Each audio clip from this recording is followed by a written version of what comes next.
What up? What up? What up? What's good with it? Welcome to another show, one of the dopest shows on YouTube where we talk about everything under the sun as long as we get back to the money and just have real conversations and real solutions. I'm your host, Courtnee Edgar.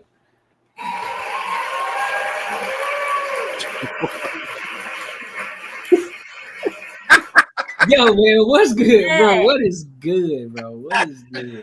That didn't even look real. That looked like it was. Oh shit, that was funny. Man, what's the word, bro? What is the word, dog? What is the fucking word? How y'all feeling on this beautiful Tuesday? Bro, it's it's good, man. It's ready for this week. Ready to get this shit over with or get out of this hot ass weather. Well, who you telling? It wasn't even hot today. It was only 100. Oh, it's hot. It's hot every day. You say only. Only 100. 120. I know you've been here for a minute. You're saying only 100. Yeah, only. Yeah, I've been here too long. I'm ready to go. You're native now. Damn. For sure. Anything special happening y'all so far this week? Nah. Nothing crazy. All right. At the gym. Kim, you got no crazy stories? Dude's trying to holler at you at the grocery store. Were you nicer? No. Bruh, y'all just all them up. It's got my face. I don't be looking at nobody. Lord. Who you holler at this week, Marcus? Uh-oh. I ain't holler at nobody. Yeah, your boy been chilling. Terrible. Had to fight him out with a stick, you know what I'm saying? Wait, but I'm nice though. Oh, okay. You don't believe me? Hell no. Shit. Come on. I gotta see you in action. I didn't get to see that yet. You ain't see me in action. Hey, that's big dog. That's big dog right there. What you mean? Come on. You seen him? Dog. She knows what's up. I gotta see what's up. That's big dog right there. We gotta go out. Oh man, y'all show you how it's done. There you go. Okay. Well, listen, man. Let's go ahead and get started for the night, bro. But before we do, make sure y'all like, comment, and subscribe for the algorithm. If you want to support the channel, the link is in the description as well. All right, so I want to go ahead and get straight to it. One of the hottest topics right now is, it's for some reason it always comes around. There's always somebody it's happening to. So Jacksonville, police officers brutally. I'm just gonna say, yeah, police brutality in itself. Everybody has their thoughts about it. Everybody has their own feelings, thoughts, and processes about it. Some people are subjective, some people are objective. But I'm gonna play two different videos from two different angles, and then we'll give our thoughts. All right. All right. Let's get to it. Nigga, I'm talking. I had the whole thing shared and everything, all in the other one. That shit crazy, man. Yeah. So this is the first angle. So this is the first one. Pulled me over. He walked up, opened my door because my window don't work, right? Okay. And then I said, so what I did wrong? Yeah. He said, well, for one, your headlights are off under this weather. I'm like, okay. There's multiple people headlights off, first of all. And then there's no rain. It doesn't matter. You're still required to have headlights on. Can you pull that law up? Huh? Can you pull that law up? Yeah, when you step out of the car, I will. Can you call your supervisor? Huh? Can you call your supervisor? All right, go for it. Hey, now, exit the vehicle. Show me your hands. Here.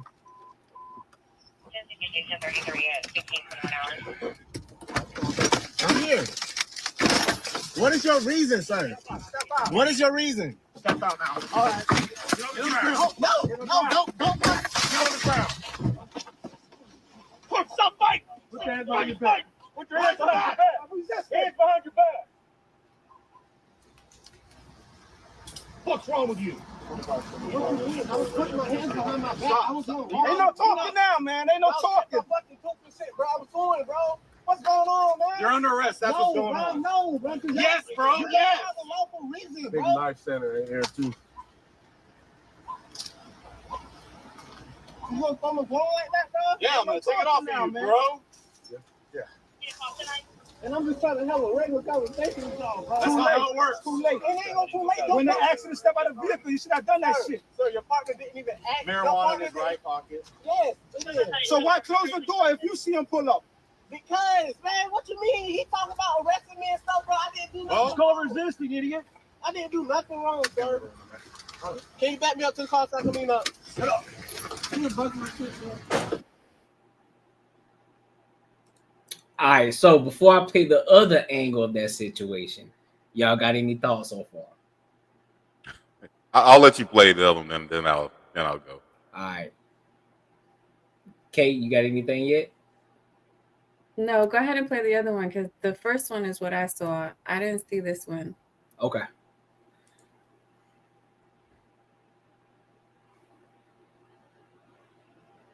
I don't know why they don't have it on. I don't know why they don't have it on the sound.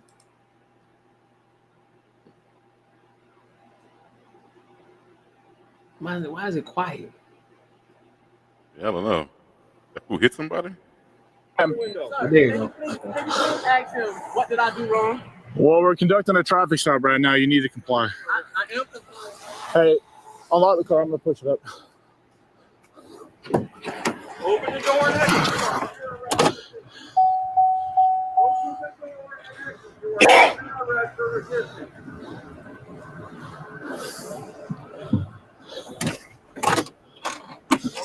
door and exit. You are under arrest for resisting. You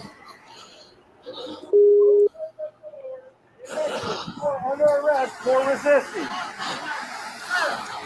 I'm gonna ask the officer that works for. Can you unlock the door and step out? Can you talk to me though? I will. Can you step out? Because you don't even know the whole situation. You're being done. There's a traffic stop being conducted. You're required to comply. And I'm required to actually. So, yes. Correct. Huh? Okay. So what did he ask for when he I guess talked to you? When he pulled me over, Yeah. Open my door because my window don't work. Right? Okay. And then I said, so what I did wrong? Yeah. He said, well, for one, your headlights are off under this weather. I'm like, Okay. there's multiple people headlights. Okay, that's still a legitimate reason to pull somebody over. There's no rain. It doesn't matter. You're still required to have headlights on. Huh? Yeah, when you step out of the car, I will. Huh? All right, go for it. Exit the vehicle now.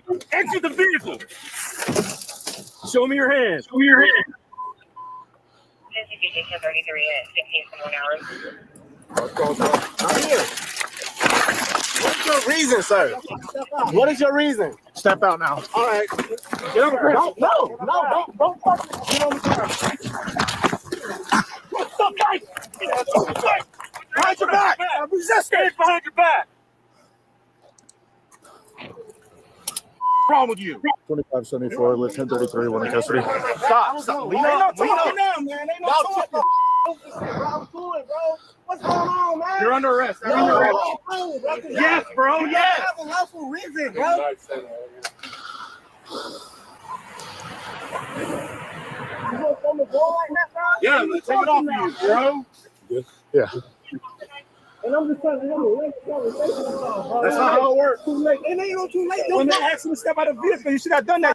So your partner didn't even ask. Your Marijuana partner in his right didn't. pocket. Yes, it is. So why close the door if you see him pull up? Because, man, what you mean? He talking about arresting me and stuff, but I didn't do Oh, nothing no wrong. resisting, idiot. I didn't do nothing wrong. Camera going in there. Can you back me up to the car so I can clean up?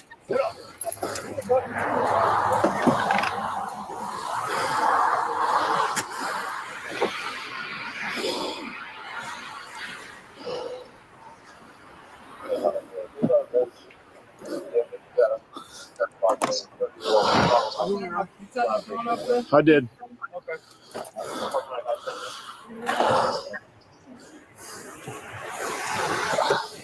That ain't good.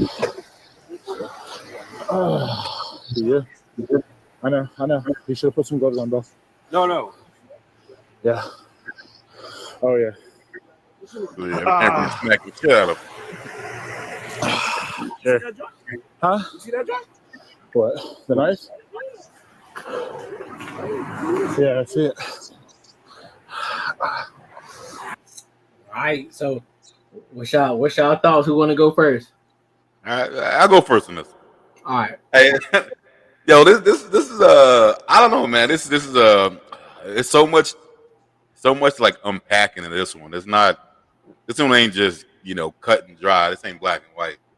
This one, I mean, I'm gonna go from what I believe and what I think is the smartest thing to do, and I just don't understand. If a cop pulls you over, I don't give a fuck what he says. He's like, whatever. It could be any goddamn thing he brings up. I don't care. I'm gonna do what the fuck he tells me to do. Like, that's just 100%. I'm gonna keep asking. I've never seen. I've talked about this a lot. I've never seen a situation to where a cop just said, after you saying, fighting back, saying, "Yo, like, tell me why you're wrong. You're wrong." He just says, "Fuck it, man. All right, go ahead and go." I've never seen that ever happen before. So for me, like, that just don't make no sense. But I don't know if these cats have not watched social media in the last fucking 10 years or anything. Like, they did that cat was zero threat. Like, besides just running his mouth, not doing what they told him to do. But like, he was like zero threat. Like, he wasn't going to hurt them or nothing like that. So the force they used was 100% not called for. So I would say it's two parts of this, man. I'm gonna say he's dumb as fuck for not doing what they told him, and I'm gonna say they definitely need to be reprimanded for doing what they did. So I mean, if he does sue him and win, hey, you know what? I think he lucked up. He deserves it. But in the beginning, he should have did what they told him to do. That's just how I believe. But again, like, this was two different situations that were both wrong, but the cops should have never hit him in the face like that. Okay, what you got?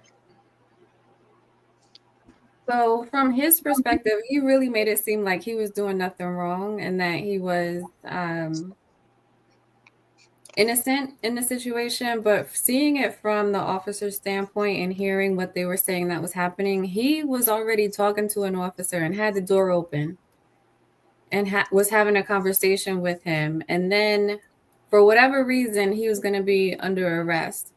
But when it comes into the view of the officer, you can see that all of his windows are tinted. He's got the back window cracked.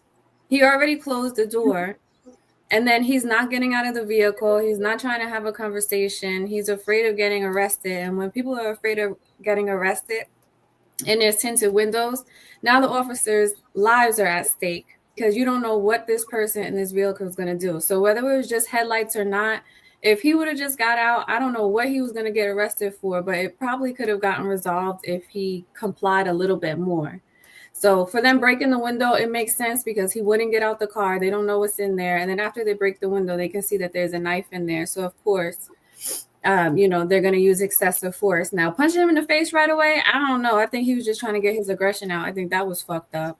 But at that point, it's kind of like, you don't know what kind of retaliation is going to happen in the police officer's perspective. So I think, both they could have done better, but we got to see what happened prior to this officer showing up, because why did he close the door all of a sudden and refuse to have a normal conversation? If it was just a headlight, it's something he could have probably talked his way out of. And if he didn't, he probably could have avoided any other bullshit besides a ticket. Like, a ticket is not that big a deal. I don't understand what he was fighting for there. What you got, Jay? All right, can you hear me? Yeah. All right, bet. I mean, shit. I'm glad y'all knowledgeable citizens, but I ain't going. I done covered this last time we talked about some cops. That's some bullshit. He opened the door because he told him that his window wasn't working. I done had cars where my driver window ain't work. Difference between me and him, I ain't open my fucking door. Y'all got me fucked up. I'm not finna compromise my safety because of some bitch ass cop's ego. I rolled down my passenger window. Now, if you want to talk to me, take your happy-go-lucky ass over to that side, which for me, I feel safer anyway, because I hate when they walk up to you, then they stop by at the back door of the car, So they can see you, but you can't see them, but they're yelling out a whole bunch of bullshit. Like, no, you a grown-ass man. You know what fucking job you took, so come look me eye to eye. If you pull me over for headlights in weather conditions, that is not a violent act. Yes, I get it. The officers always on edge when they working because their job is very volatile. It can get dangerous. Shit go from 0 to 100 real quick. But I didn't rob a bank, my nigga. I was just driving. My headlights wasn't on. I might have had everybody knows their car, but I could have had a car that has lights that's supposed to cut on automatically. The car might not have sensed that it's dark enough for the motherfucking lights to cut on. So for you to come up there, I tried to have a conversation with you. I see that it wasn't going the way. I requested for your superiors to come out. And the superior finally did come out, but to escalate to where y'all break the window, I'm still not even moving or nothing. Y'all asked to see my hands. You punched me in my fucking jaw. Then you yanked me out and you start beating on me again, and I'm not resisting. Like, that's another thing with these fuck ass cops. No disrespect to the good ones that supposedly fucking exist. I get it. There are some good ones. Have I met some? Yes.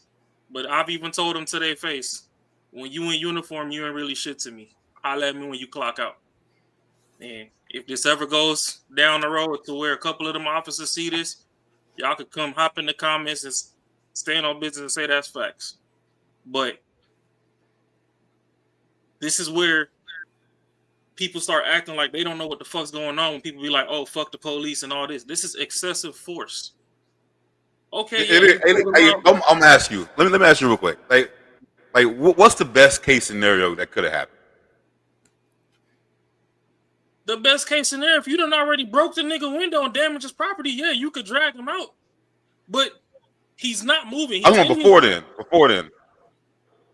When old boys at the other door, before they crack the window, like, do you think those cops is gonna be like, all right, man, fuck it, hey, bro, let's just leave? Like, I don't never see that in a scenario that shit happening. Like, he could have been dead wrong, like 100%, like way the fuck wrong. Department to pull up for some headlights, though. I was just saying, that's like a fight that you can never win. You ain't gonna never win that fight. It ain't about fucking winning. It's about fucking some damn middle ground decency. This is a skinny ass nigga in the car. All you need is 3 officers. You don't need the whole fucking department niggas rally too deep in the damn whip to a fucking situation. You done busted the nigga window. He ain't moved. He didn't get aggressive at all. He in his seatbelt. Y'all told him to get out. He took his seatbelt off. Y'all dragged him out. Now y'all 5 deep punching and jumping on a nigga that's not moving. Yeah. You seen the knife after. If he was really like that, when he first opened the door to even address the officer, he would have hopped out with the knife. He wasn't on that type of time. He was trying to figure out what the fuck going on. Now, when you come over here and you wild aggressive off the rip, then fuck yeah, my safety in jeopardy too. Fuck you and your badge. I deserve some fucking safety too. So if you already aggressive off the fucking rip, then yeah, the window on this side ain't working. I'm closing my motherfucking door. If you want to holler at me, go to the other side, bro. And I get it. From what you saying, Marcus, it can't get dangerous because they're like, oh, they don't know if he got a gun, whatever. They could go to the other side. He start busting. Cross that road when you get there. Because in the video, while that nigga was stopped, I'm sure I counted about 3, 4, 5 cars drove past with no fucking lights on. So if that just happened to be your my biggest thing is for that day and you fucking crap out and that nigga blick your ass and y'all blick back, guess what? That's at the point where y'all got enough officers to where y'all outnumber him. So yeah, one might get tagged in the vest, but we already know the department finna unload the whole clip in his ass anyway. So all that shit is excessive. There's no reason for you to be punching the nigga and all this extra shit. You already got him stopped. Do you feel like he could have done anything better? Or you feel like he did everything the right way?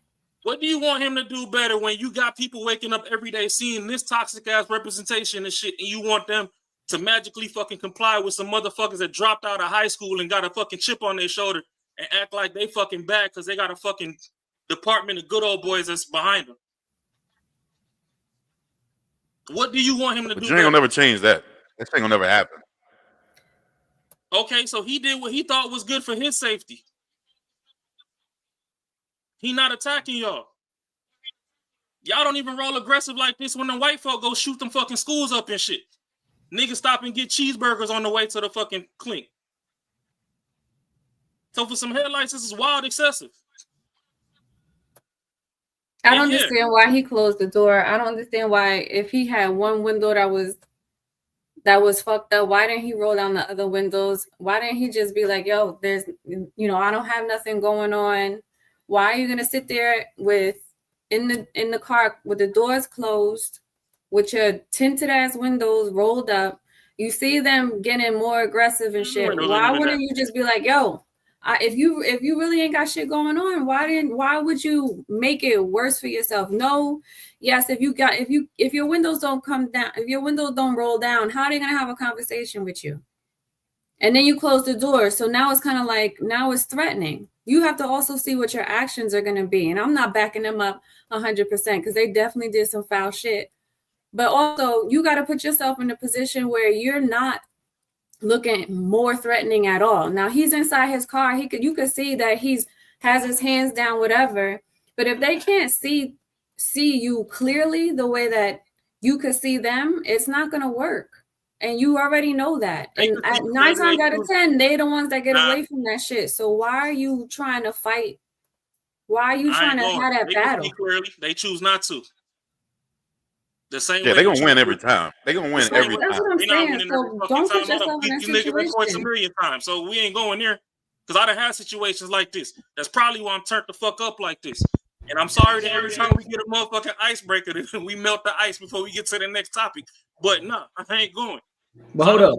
I've been in a situation like this too. They pulled me out the car and put their guns in my face, and my father's a fucking cop. Hold on. I've been through some shit too. Let me play this other beginning part first, because they didn't show this part, so I want to make sure we got the full context of what the hell just happened. Because I was just looking at this. Yeah, Florida. This is the cop that actually broke the window. I think this was from his perspective. 4 Bravo, Echo Charlie Whiskey on a silver Kia. I know not this.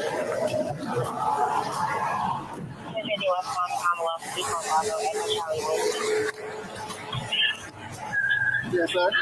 Is there a reason why you're popping the door open like that? I don't have a window that works. Is there a reason that you're pulling me over? Yeah, absolutely. There's a reason why I'm pulling you over. For one thing, inclement weather, you don't have your lights on.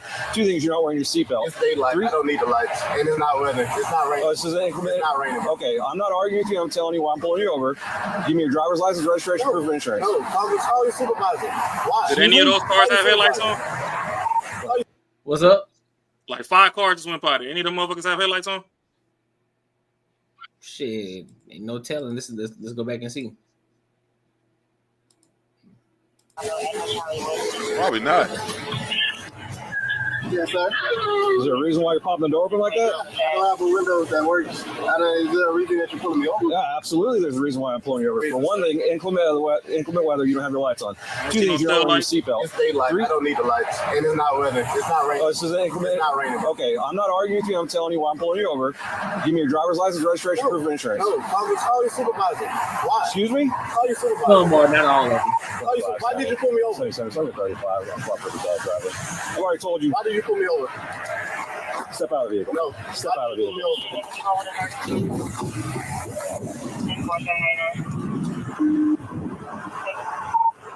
25 seconds. For the 9-4, the driver just slammed the door and locked it. Yep.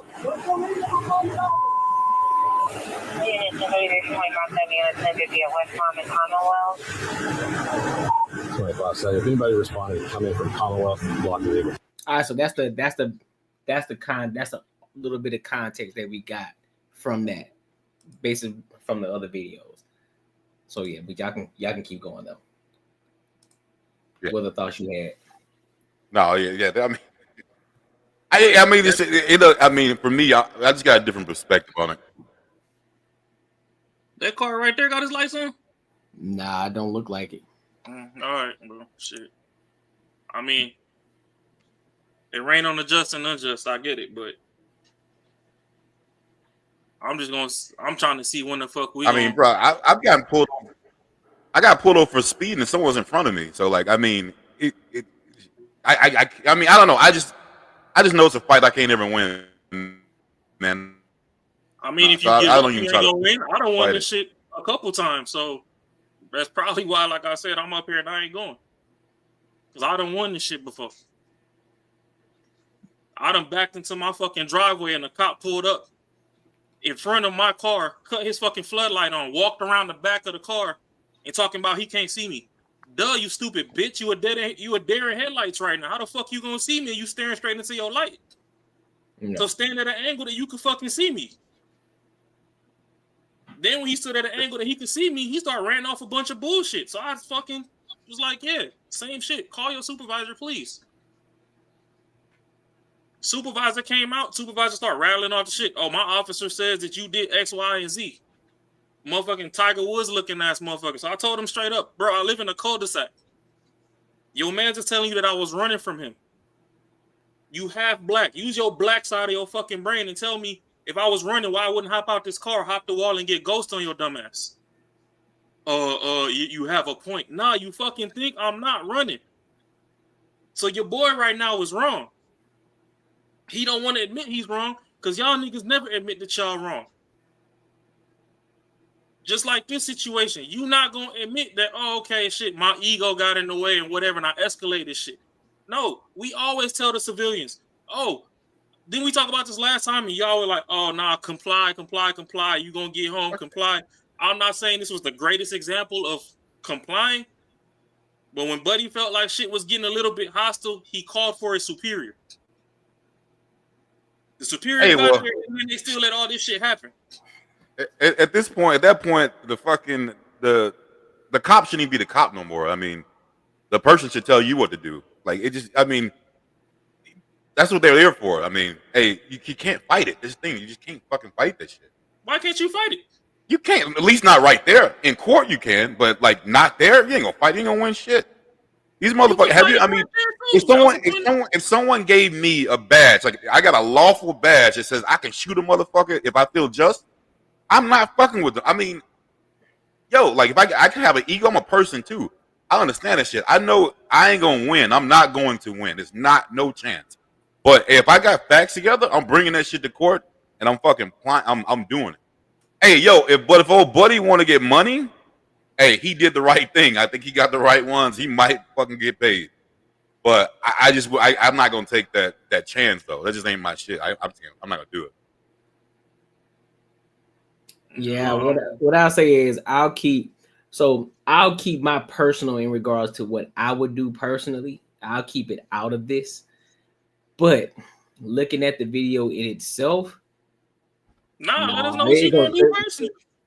Yeah, nah. Here's the thing, because look, I'm going at this from an objective standpoint. The cops are wrong, 110%. The cops are off. They're out of pocket the entire time. He came aggressive. Like, what you got the door? So he was already on edge when he opened the door. Like, what you got the door open for? I get it. You know what I'm saying? You're not supposed to, but he told you, hey, listen, my window it's not working. Call the supervisor, whatever. He should have jumped right on that shit and called it a day. It shouldn't have escalated to the point. And then it got even worse when they started putting their hands on him. And it's like, dog, it's just going downhill from here, big dog. Because he did not serve a threat at all.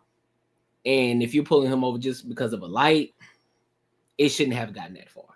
So okay, yeah, it's 100% wrong on the police's aspect, bro. I can't put that on the civilian, dog. I can't. So now, y'all, okay, let's put it this way then. Since we're gonna draw 1,000,001 scenarios from this shit, because everybody covering this shit, so I'm not finna just cover it the way everybody else covering. Since we're going through 1,000,001 situations, what if he was a fucking criminal or whatever? He had that thing on him. Y'all have y'all guard down because y'all busy trying to punch the nigga. So what if he up the AR and fucking cap like 3 of their heads the fuck off? What now? So how would they would have stopped y'all that? Worried about y'all safety so goddamn much, but y'all steady over here escalating situations that don't got to be as high as y'all escalate them to. Oh. Buddy wasn't moving. Yep. Y'all broke the window. He ain't even flinch. You punched the nigga, he still ain't flinch. He ain't put his hands up till you requested him to. Y'all still punch him 2-3 more times after that. Yep. Y'all keep telling civilians comply, and then run into these motherfuckers with ego. Nah, that's bullshit. Because that's the same way motherfuckers down south was getting lynched back in the day. Motherfucker get pulled over after the sun go down. You don't never see the motherfucker again until today. We was drinking fucking chocolate milk cards with their face on the side. And they did simple shit like this. Like, if that nigga had a fall back, him and his family be dead. Huh? If that nigga had a fall back, him and his family be dead in the South. Back then. It definitely ain't like that now. Who would have been dead? Oh, if a nigga was pop off back in the day, oh, he been dead. Him and his family.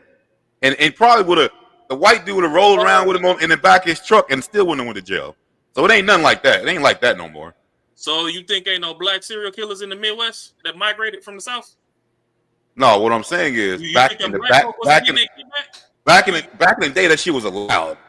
If you're talking about cops fucking with niggas, like back in the day, that shit was allowed. Shit, like it ain't nothing like that. Back in the day, it was allowed, and you think that when you killed Clarence down by the bayou, you think Uncle Bobo ain't went over there and killed about 6-7 of them before he went and worked in the plant in Detroit? Oh, it's probably a couple of them out there. Of course they were. Okay, so Get Back Gang always been a thing. It ain't just these YNs that came up with the shit. Yeah, I think I'm from the South. I know how it goes. Okay, yeah. It's all this shit from the get-go and stop fucking putting your ego over what the fuck going on. It's a headlight. It ain't gotta go that far. I done got pulled over for lights before. Hey, officer, I ain't know my shit burnt the fuck out, bro. Like, you gonna let me off or what we doing? Oh, no, well, let me see. Okay, well, here go the paperwork. Granted, this dude ain't get a paperwork, but shit. That's where he fucked up real bad. I'm not opening my door once I close it, though, when I see you aggressive. That's where he fucked up. He had his door open. He told him that the window wasn't working. He told him why he got pulled over, and he refused to give the license and registration. It's like, just identify yourself. If you get a fucking ticket, you get a fucking ticket. You can go fight it in court. Why are you gonna tell him no? Let me see your supervisor. He immediately escalated it. Yes, of course he's gonna be on guard if he pops the door open because that's not usual. Once you get aggressive, he still has to protect himself on his way over during the conversation. Once you get aggressive, I need a witness. So if you the only cop in that car, go ahead, call your backup. You still give the license and registration. Nah, I'll wait for backup get here. And that's where it's escalated because he started arguing with him right away. I didn't have license. He just didn't handle that shit right. Car from the front of my house, and I told him straight up, prosecute the cop and took the plates off my shit. I don't give a fuck. Nobody told you to take the plate off my car. Yeah, that's stealing. If I go take a plate off somebody else's shit and run around with it, it's fictitious plates. If I get caught with somebody's plate in my seat or whatever, I'm over here with property that's not mine, stolen goods. So no, some of these motherfuckers get that badge and think they just above everything, and that's bullshit. That's a nerd ass. A lot of them do. You gotta follow the simple shit in the beginning. He did follow the simple shit before he was too close to me. He did not. Right, my nigga, once the officer tells you why you're getting pulled over for a fucking traffic stop, and he asks you for your license and registration, you give him your license and your registration. Nope, call back up. You aggressive. You don't close the door, and now shit is escalated, and now you got to deal with whatever comes after that because you didn't just give him your license and registration. Even if that shit was expired, you could still give that shit to him or say you don't have it or whatever, but you still gonna have to face the consequences after that. Bring your supervisor. And the supervisor gonna get there and look what happened. Yeah. The police are 100% wrong, bro. But I can't. Like, the police are 100%. You gotta start it off right. But at the end of the day, bro, I still, if he asks for a license registration, I'm giving it to him. I'm not finna cause any more heck than I need to. I gotta get home. I'm not giving it through the door, so nigga walk around. Go to that crack in that window, and I'll pass it to you through there. No, so I'm saying the guy when he had the door, I already know you finna try and yank hold me up, out. though. That's why the nigga closed the door. He asked for it when the door was open. He could have gave it to him then. And called it. He could have gave it to him and closed the door. Like, all right, you got it. I'm gonna sit here and kick it. But when you ask for that, then you close the door after you said no. So therefore, what are you as a person like, get out of the head of the police officer? If you ask for something, this nigga say no, then close the door upon you. What you gonna do next? You don't know what he's going back to my squad car, and I'm calling the supervisor. And I'm posting up between the door jamb of my squad car, hand on hip. Yeah. I got a better shot at you than you do trying to fucking reach over your shoulder like it's Red Dead Redemption. That's fair. So That's I'm fair. still safer than you anyway. That's fair. That's fair. So hey, whatever the code is, 10 what the fuck ever it is. And he called all the people, I and got that's why somebody they all over came here over being here. mildly aggressive and insubordinate. He said he needs you. This is why I pulled him over. His window don't work and he slammed the door in my face. I don't know what the fuck he got on him. I'm gonna just post up in this position real quick until you get here. That's fair. If some of y'all could pull up from behind me, I feel like that might be safer for you in case he do got a gun. But if you pull up from the front, just make sure your fucking shit is in your hand when you hit that corner. Because I don't know what he got going on and whatever. I mean, shit, we in the whole country where we talking about mental health in the third. So it's funny how us civilians got to deal with mental health, but these motherfuckers just beat anybody ass and fucking, it don't matter if they kill him or whatever. Once the coroner report come back that this motherfucker was on psychedelics for the last fucking 6 years and it's, oh my God, it was an accident. Then now the state got to pay out and niggas' property taxes and shit go up. Just call the fucking supervisor. Yeah. I don't give a fuck. Both of y'all at egos or whatever the fuck it is. You already ate 30 fucking donuts this month. You bigger than the nigga as is. That nigga look like he eat cheese sticks and ramen noodles still. You know, if it's no order, you can take him. Leave the so you think alone. the cop? So you think cops should have no authority? You think cops should pretty much whoever the civilian is should kind of like follow his lead? Say like you think a cop should be like don't show like have no authority really. Try to tell you something to do, you don't want to do it. He just say fuck it, hold on, let me call my boss. Like I mean like sometimes I don't get this shit because you'll see certain kind of people who cool with like the cop will roll up, ask for someone's ID, and he say you can't get my ID. But I swear to God, bro, if someone fucking broke in my house and I saw the motherfucker and I gave him a description and I found out a cop pulled this motherfucker over, he said, yo, like you. And it argued back and forth, and the cop let him go. I'm gonna be motherfucking irate, pissed, and I can't. And no one like looks at it at all situations. We'll say, no, that's not right. You don't do that. But yo, just do what the fuck he tell you to do. You gotta have authority in the world, man. I mean, you gotta have authority. Don't mean you gotta be a bitch, but I mean, authority is good. Giving all the bitch ass niggas authority and telling all the real niggas they gotta fucking sit on their hands when they run into situations. It's a bunch of bitch ass niggas with badges, bro. Oh, fuck. I'll say 90% of them are. 90% of them are fucking assholes, scared as fuck. Shouldn't, and in most situations when there are shootings, they do it because they're scared and they shouldn't even have a badge. Or 100%, I believe that. Then you get motherfuckers like us. We might have a family member or something that go join the force, and we got to worry about our family member if they gonna make it home every night because these bitch ass niggas outside fucking pissing people the fuck off. Yeah. What about that? Y'all don't think about that? When they escalate shit, it gets escalated way more than when a civilian do something to them, bro. I don't know. If we just went down history lane and the cops came from the coppers or whatever, because they had the copper badges back in the day, and they was rolling around fucking on some Django shit, rallying niggas the fuck up. And these niggas got generational traumas all up and down their fucking belt because these bitch ass niggas got fucking ego trip. And this shit keep fucking happening. And then they go take out Lil Day-Day that's a fucking straight A fucking student, but you know, he fucking got autism, and they body slam the nigga and send him back to the upper room. And now his uncle that done did fucking 5-6 fucking bank robberies and then got out on 30 years, come back and want to fucking spin the block on the whole department. Now they're like, oh, look, all these niggas over here is violent. No, y'all keep compounding the shit. When is they gonna de-escalate fucking situations? It's fucking headlights. Y'all niggas don't even roll around with y'all lights half the time. Y'all niggas be fucking posted up in the cut. Somebody drive past, and just because you want to see what the fuck going on, you hop out the cut and drive for 1.5 miles with your fucking lights off. The vehicle lights and the fucking damn alert lights off. Just to hawk them down to see what the fuck going on. So why the fuck are they supposed to be law enforcement? They supposed to enforce the law, but y'all niggas can magically break the shit. But somebody else break the shit and they might be mildly confused and they supposed to just fucking be subjected to Monday Night Raw just off the rip. Why nigga gotta get DDT'd out his ride for some no headlights? He ain't robbed the bank, he ain't robbed Circle K, he ain't slapped his bitch at the crib. It ain't no domestic violence. He ain't fucking run off on the plug. He ain't fuck a cop fucking bitch.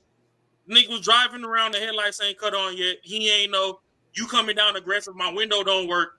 I'm already knowing my uncle got beat the fuck up by y'all last week. So please call a supervisor because I don't trust my safety with you right now the way you pimping up on me aggressive. And when your supervisor get here, I'm going to probably try and give him the shit. But if all of y'all aggressive, then I'm going to just freeze the fuck up. We going to act like fight or flight ain't a real thing now either. At that point, everybody should be scared of everybody and just let them do what the fuck they want to do. I mean, that'll be cool too. Yeah, I mean, that don't seem like any sort of a fix to anything. I mean, you know what? You can't take all those situations into your situation. You got to handle your situation the way that you need to handle your situation so that it's safe. You know good and well you got to give your license and registration once they tell you what's going on. You ask him why he pulled you over. He told you. Whether it's bullshit or not, give him your license and your registration, take your little ticket, and get the fuck on. But if you're gonna take everybody else's situation or every other problem and bring it to this particular situation, you already know what you're gonna get. You are already asking for it. So you can be upset, you could hate them, you could you could feel the way that you feel. You have every right to feel that way. But at the same time, you're either going to protect yourself or you're going to put yourself in that type of situation that you are afraid of being in or that you don't necessarily want to be in. But if you ask for it, you are 100% going to get it because you already know who you're dealing with. So give up your fucking license and registration and ask him to bring a supervisor. He could bring a supervisor. But you identify yourself because you know that's your responsibility. You know, you don't even have license. You gotta give up that shit. To them. You do. If he's telling you he's pulling you over, and I can show you my shit, I literally you can argue it in court. But right there, if he's telling you he's pulling you over for some reason, you identify yourself and he give you your ticket, you go fight it in court. Everybody know the fucking process. You don't have to like it. That's the process. But if you're going to do this type of shit, this is the type of shit you're going to get. And I bet you they get off because of his attitude and the way that he handled it himself as well. I don't know if he'll get something because they were excessive. I thought they couldn't see in the windows, but apparently they could see in the windows if he's saying that if he didn't have his seatbelt on or whatever. But I think he said no seatbelt on because when he opened the fucking door, he was damn near jumping out the car. I done had cops tell me that shit before. I done had cops pull me over, and I took my seatbelt off to go in the glove box to get my shit to have it ready. And the cop was trying to be like, "Oh, well, you did this, and this, and you ain't had no seatbelt." I'm like, "Yeah, no, we ain't gonna do with that seatbelt shit, dog." I only brought that up because I thought the windows were too sensitive. Yeah, so, that's probably the reason he said it. Yeah, so I ain't going for that. And honestly, I don't know why we gonna come in and be like, oh, well, don't use other people's realities and bring it into your own when between the genders, that's all the women do all day, every day. If they see me, Marcus, and Courtney walking down the street, 3 black kings fucking jacked up a little bit, walking down the street, now they over here clutching their pearls and shit, thinking something finna happen to them. No, we just finna tell you that we like your hair. I'm a wild ass nigga. I might say I like the way the booty jiggle or some crazy shit, and we gonna just keep pushing. But everybody gonna act like, oh, today's the day. They gonna go home and be like, oh, guess what, girl? It was these 3 black dudes that walked past me. I almost thought I was finna get R-worded. Nobody was even sweating you. So everybody, that's the whole problem today with the whole fucking internet, honestly. Everybody see everybody else's reality, and they too bitch made to fucking go through life themselves and fucking make their own mistakes and learn from their own shit. Everybody sees somebody else go through something, and then now everybody's scared of the worst, and nobody wants to go outside and fucking get stung by a bee anymore. Oh, Monica had a BBL and got stung by a bee on the clit, and fucking she died in 15 minutes. Now you running from bees. Them bees ain't even sweating you. You the one planting the sunflowers at your front door. So no, on both sides, I get what y'all saying. Oh, he could have handled it different, but the way that they handled it was way, way, way beyond fucking what was necessary for that situation. I'm just saying. The only reason I'm on the fence, but the only reason I'm on the fence about it because I said I didn't want to bring my personal situation to it because every encounter that I have had with the cop, I have never on any level gotten to that point. On any level, every cop that I've been pulled over by, and I've been pulled over a plethora of times. I've never had a situation happen like that on any level. I've had some cops that had an attitude, but it didn't go anywhere because I didn't warrant it. I didn't feed into the shit. I just said, hey man, here you go, do your thing, do what you gotta do, sit back. All right, thank you, officer. Have a good day. Boom, and we out the fucking door. Fuck, I'm pissed about the ticket because I had to get it, but at the end of the day, I still move on. Everybody going on about their fucking day, bro. Like at some point, we gotta look at our own shit and just be like, all right, bro. Cool, I know what the fuck he doing. I know what type of timing he on. So therefore, I'm not finna escalate this shit. I'm just trying to get the fuck up out of here, bro. License registration, do your thing. I'm gonna be right here. I'm kicking it. I'm chilling. Do what you gotta do. Give me my ticket so I can get the fuck on. Because, and again, that still doesn't justify the cops doing what they did. I already said it and I stand on it. The cops are 110% wrong in this situation. They are wrong. There's nothing about it. I'm not blaming the guy for shit, but I'm just saying in this aspect, man, at some point we just got to look at it as we just trying to get the fuck home. You just got to get the fuck home. Do what you got to do to get the fuck home. Like fuck all that pushback shit because you see this nigga on this ego trip. If you already warranted, if you already see this shit, hey bro, do what you got to do. I'm up out of here. Let's get the fuck out of here. I'm gonna let this one breathe. We gonna just put this one in the pocket.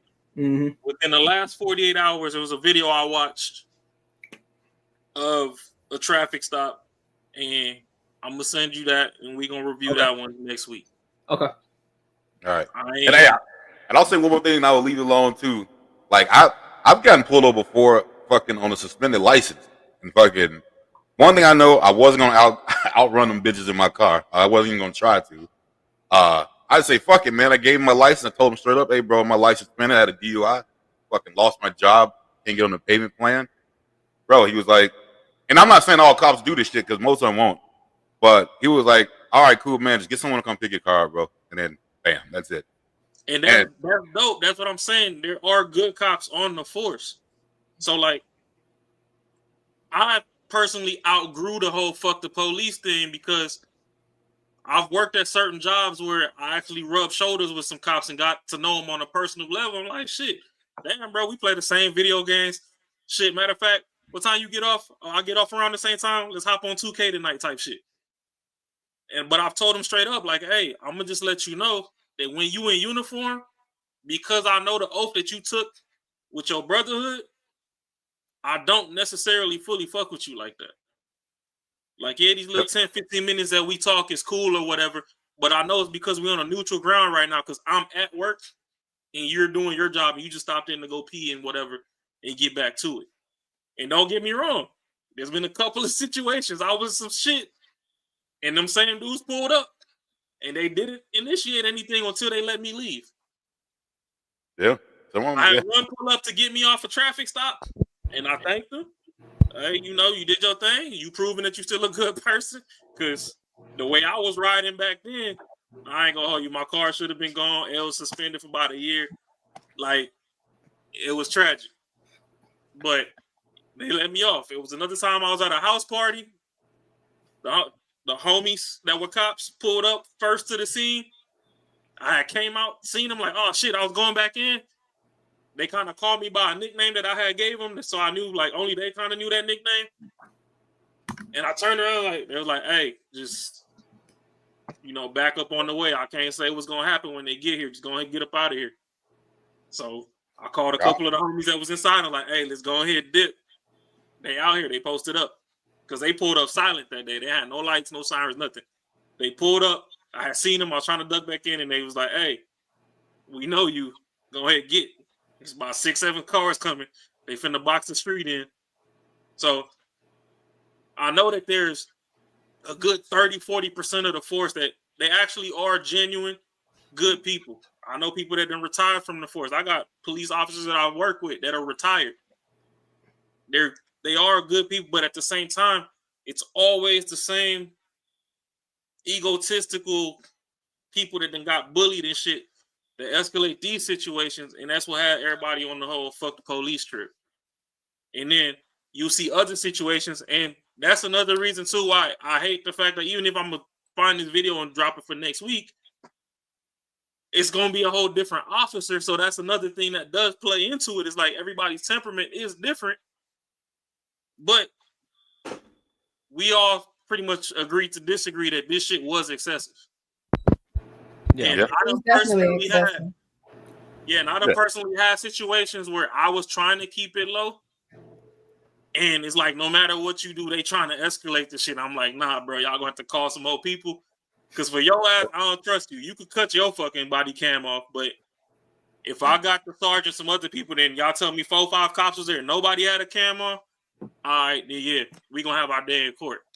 That's the one reason I could never be a cop. I could never be a cop. I would not have the patience and to take shit like that. Like I couldn't. I would have probably popped off right way earlier. You fighting everybody. What do you mean you give me your life?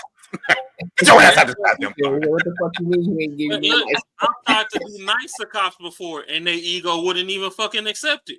Oh yeah, some of them think it. I'd have motorcycle cops try to pull me over in rush hour traffic, and I gotta go fucking half a mile down the road to find a cut to get off the main road, just so I know, hey, if somebody's driving drunk or something, they don't fucking take their ass out. Then they walk up to me like, oh, what took you so long? Were you trying to run from me? Like, nah, nigga, I was looking out for your stupid ass life. I'm in this cage. If somebody hit me, my neck hurt. If they hit you, ER. I was looking out for your ass. Then they're like, yeah, so the reason I pulled you over is like, yeah, motherfucker, you ain't think nobody look out for you, huh? So I don't know, the shit, it go crazy, but we all agree to disagree. It's excessive on both sides. Everybody could have done better. It's a bad look on the cops more than the civilian, because in my eyes, you got a job that you know that people are naturally gonna fucking be apprehensive towards y'all. So it just kind of come with the territory. And one thing that I would like them to start adding when they release these cases is once they conclude the case, every officer that was there, let us know how many years they've been on the force. If it's your first year in, all right, bet. I could say that you still scared. You probably done survived a shootout here. You done pit maneuver somebody off a bridge there. You done seen a dead body. But you 20 years in, you know what the fuck come with the job, bro. Like, you know what time it is. Don't be fucking escalating these. This is just another YN fucking having a bad day. Like, all right, bro, I'm gonna call the supervisor. Please just open your door. I'm not gonna take another step towards you, but please just open your door and show me your hands until they get here. I don't get too crazy into it, but all right. So remember that situation that happened. What's the cat that played for the Dolphins? That shit. What the fuck's his name? When he was going to the game and those cops in the stadium or some shit. Yeah, those cops pulled him over. Now those cops He's like an idiot. 110% wrong.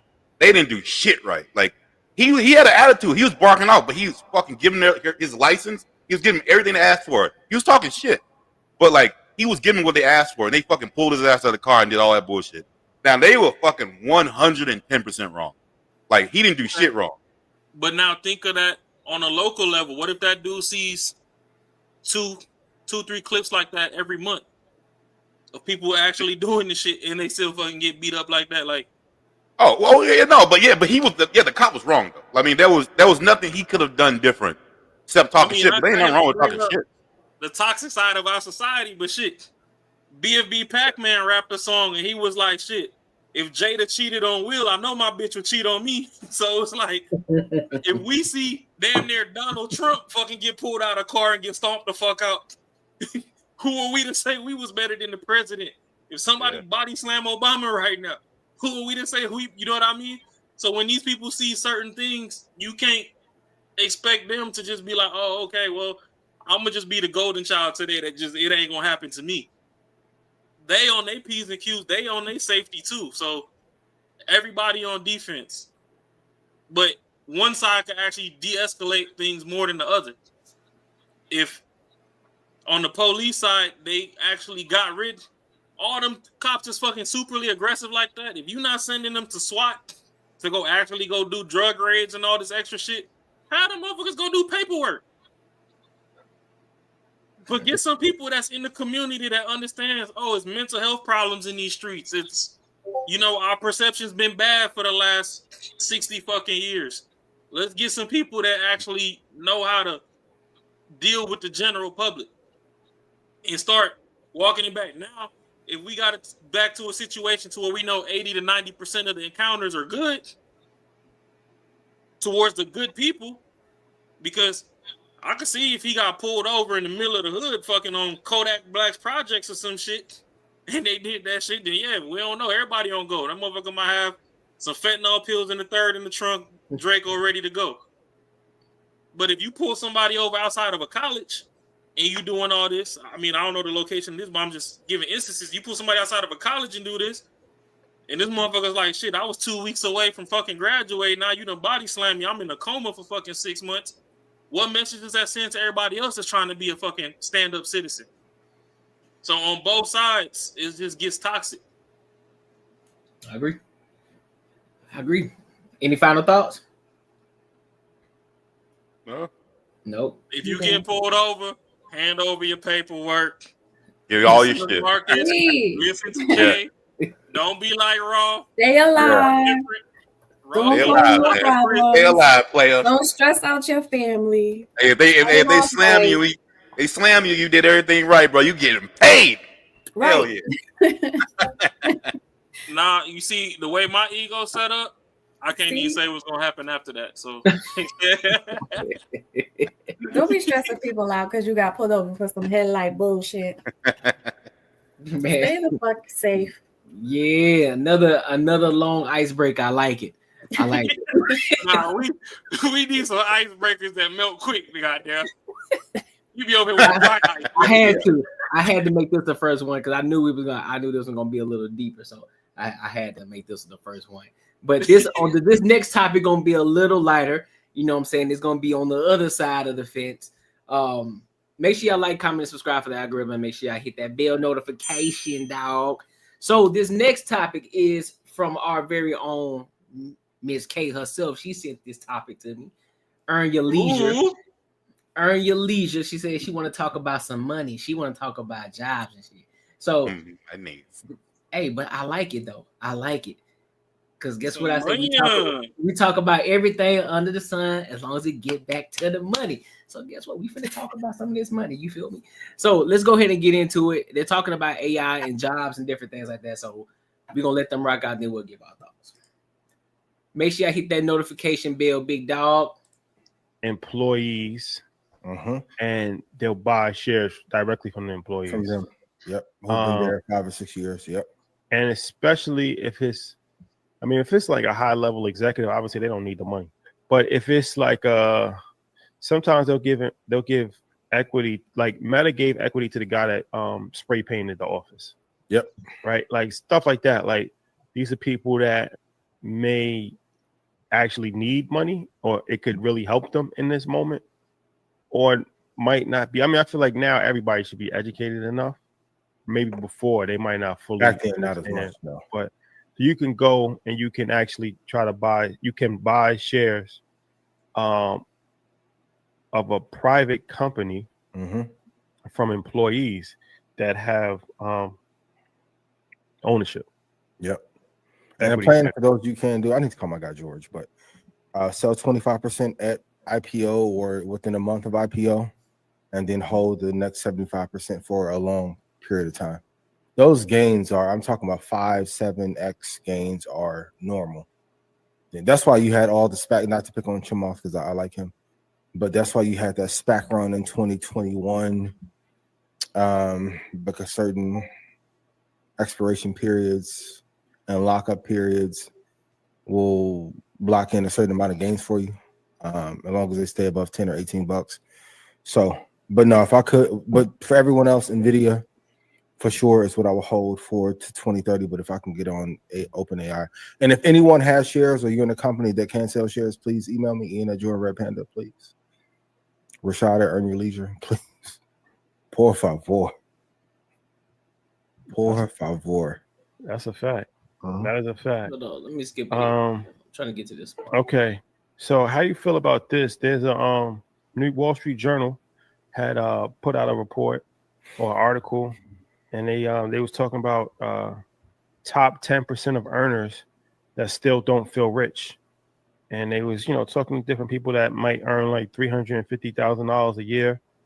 And one guy said that to be rich in California, you need to earn at least $1.1 or $2 million. So they were saying like even people that earn over $250,000 are in the top 10% of earners in the United States of America. But a lot of them still feel poor, really. I know I got criticized for the $100,000. Oh, I'm gonna skip ahead. Shout to I'm trying to find the actual part that on case 6. So I thought that was just that's not it. Ellie, let's play this clip. Jobs and careers as we know it are cooked. Oh, here we go. The unemployment rate for new college grads has recently surged, and some economists say businesses are now replacing entry-level jobs with artificial intelligence. For the first time ever, college graduates have a higher unemployment rate than the general population, and it's all because of AI. See, companies used to hire entry-level workers for simple tasks, but now they can give those same tasks to an AI that doesn't require a verification of benefits, doesn't require tax, salary, never complains, never sleeps, and doesn't ever have to go on vacation. And this isn't just a one-time change to the job market because AI is so new. The leaders at the world's biggest AI companies are telling us to our face what's going to happen next. Probably none of us will have a job. If you want to do a job as kind of like a hobby, you can do a job, but otherwise the AI and the robots will provide any goods and services that you want. Yeah, I mean, my take on this is a lot of jobs will go away. A lot of jobs will just change dramatically. Back to tech CEO Dario Amodei, who heads a cutting-edge AI company called Anthropic, is raising alarms tonight about AI's potential impact on employment. He believes it could also lead to half of entry-level white-collar jobs disappearing in the next 1 to 5 years. This is forcing us to completely re-examine what education even means. Let's be real. Why would you go invest 4 years and $200,000 in debt to earn a degree to compete with an AI system that costs pennies to do requests that would take you weeks? So we have to get real and ask ourselves, what does it mean to have a job when human labor has less value than the machines humans have created? Okay, so in that clip, she pretty much broke down how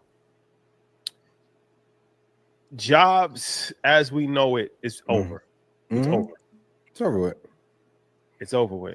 And that's, you know what? I mean, we always knew this. We've been talking about this forever, but that clip was a good clip because it really just put things in perspective. Like, it's over as we know it. Like, the idea of you saying, I'm gonna go to school and I'm gonna get this, like, that's really over. If you're not an entrepreneur, if you're not investing, if you're not figuring out a pathway to make money, like, man, it's spooky hours out here right now. So much so, shout to Vlad for filling the cap, that for the first time in history, America is investing $1,000 for every baby that's born into the country as a subsidy.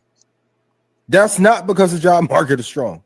Like, this really started to erode in 05, 06, and 07 came in. I always go back and look at that data. Those jobs that were lost in that recession have not been recovered. Going back into the 2030 hold conversation, whoever wins that agentic, and I don't think it will be Perplexity, but OpenAI allegedly is working on a browser now. If they do that, you have to think it's going to be part agentic, but I think NVIDIA may have their eyes on, because if you look right now, there isn't a place where you can say, hey, find me my next flights for the next 3 days and send 25 emails out to Rashad because I need a vendor booth at the last minute, follow up every 2 days with a different piece of value. Can't do it. But the agentic move is going to be really important. So that's why I think NVIDIA will benefit greatly from that. But we have to be very honest. No one will say it, but most corporations are happier to deploy that money into AI and agentic systems to not have to deal with the training of the human workforce or human capital. This is a dream. This is the nefarious part of tech. This is a dream scenario for most business owners. All right. So, Kane, what you got? I just want to make sure y'all are aware about what's happening. I feel like a lot of people are in denial about where we are with AI. Mm-hmm. And I want Black people to not be left behind when it comes to them using AI for jobs, because unfortunately, a lot of us hold the lower level positions and we are not entrepreneurs and we're not investing. And I wanted to make sure that your people, our communities are aware that even if you have $50, you need to take that $50 a month and start investing so that you could start making a cushion, because within the next 5 years, we're going to be in a whole different world. We already have AI videos all over the internet. They got their own social media pages. They got millions of views. They're making money. People who are creating these different websites and different characters, they're already making money. I already started trying to make little videos. You cannot tell all the time whether they're real or not. I had a friend just go back and forth with me about this granny who's telling it like it is and saying jokes out on the street, and she's being interviewed. She couldn't tell that it was AI, and I had to show her an example of an AI that I created.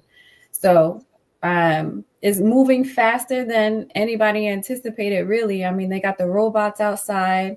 They're going to have the self-driving cabs. Are already testing the AI flying planes. So it's time to really start figuring out how AI is going to take your job and what you can do about getting ahead of the curve. So you better learn AI, or you better invest, or figure out something that you can do, but you need to start now. Yeah, that is definitely scary and realistic, real shit that's gonna happen, because I mean company owners, what he said was true as hell. I mean that's a company owner's dream, is to not have to deal with people's shit, and you have AI do everything, computers, robots do everything that a human being can do without taking whatever comes with that. So it definitely is a real situation. So yeah, I think people definitely need to get a little bit more educated in it too, myself included. I mean, they're already teaching children in China how to work with AI. Children, school age, elementary school. Mm-hmm. So they're going to be ahead of the curve. They have a lot of the AI operating within their country right now. Oh, no, they're not going to be. I just shot Courtney a link real quick if he sees it. Yeah, I see it. They already ahead of the curve. Mm-hmm. But the problem is, I really appreciate you for being a mother to the Black community on this panel and bringing this up. But it goes deeper. Like, will people be able to graduate beyond their ignorance and heed the warning or not?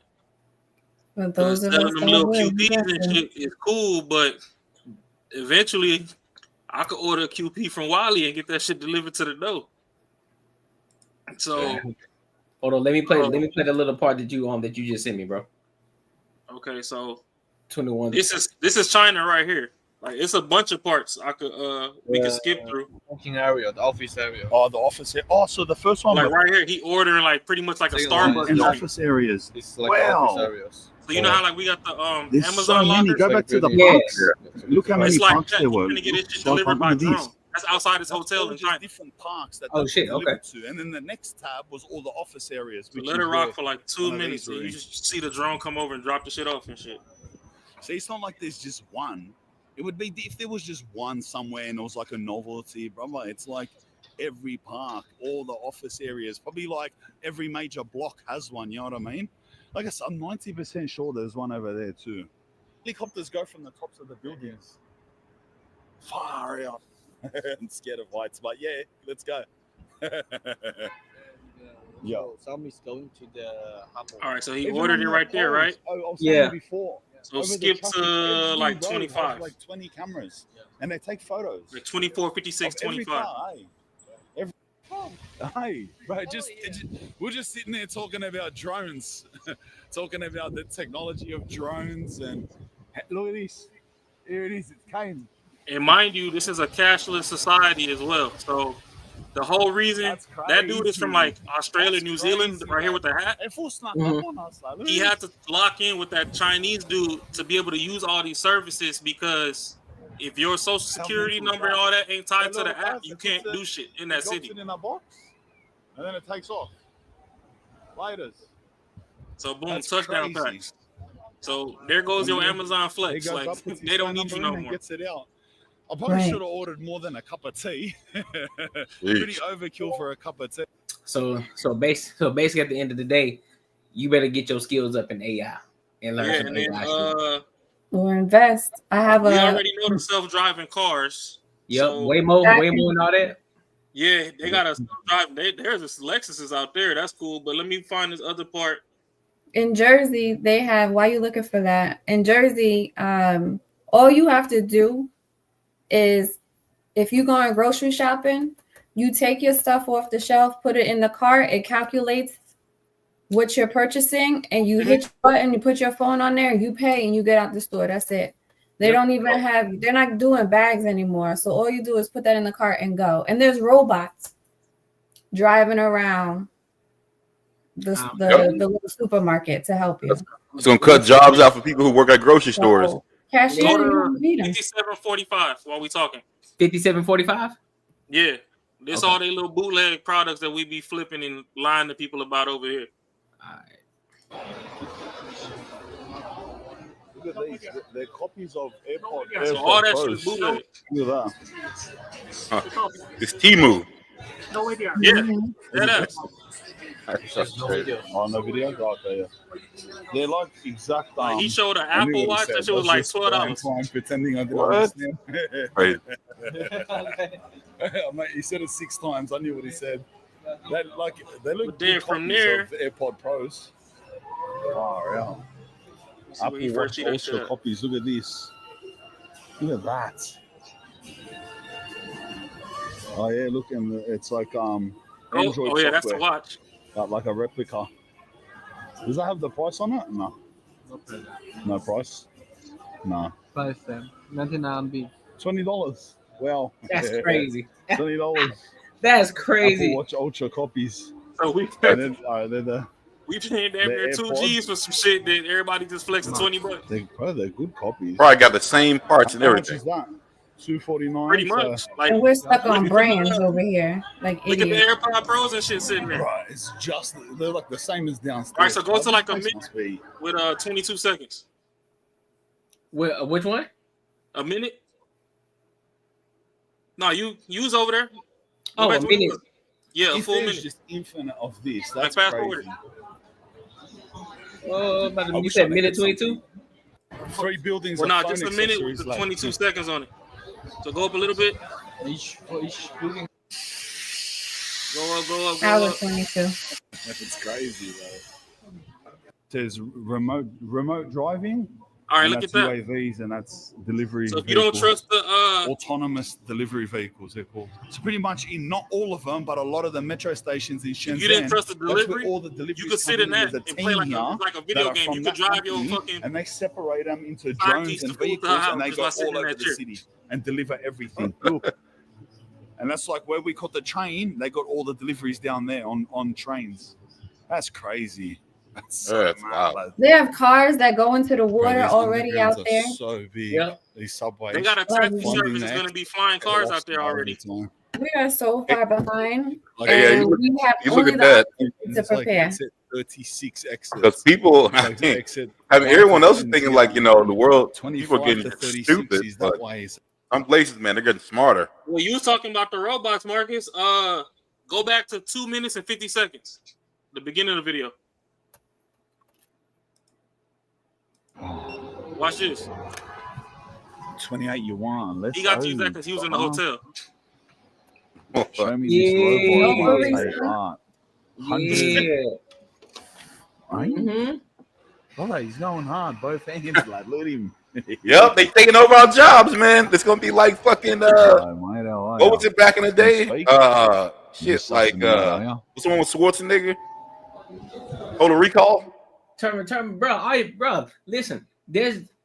when the jobs are gone, the minuscule jobs that they're taking over, like the robots are taking over, all you got to be is the person behind the scenes working them motherfuckers and figuring out how to update them and just build your skills up. So technically, you're creating more jobs while some jobs are being lost.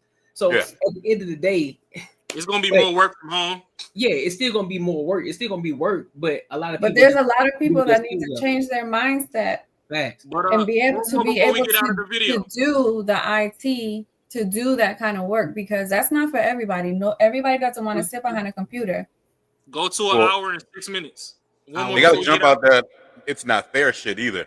They got to get out of that mentality that, you know, people got to work and it's just not fair. It's got to be like, yo, you got to adjust. All right, so play it.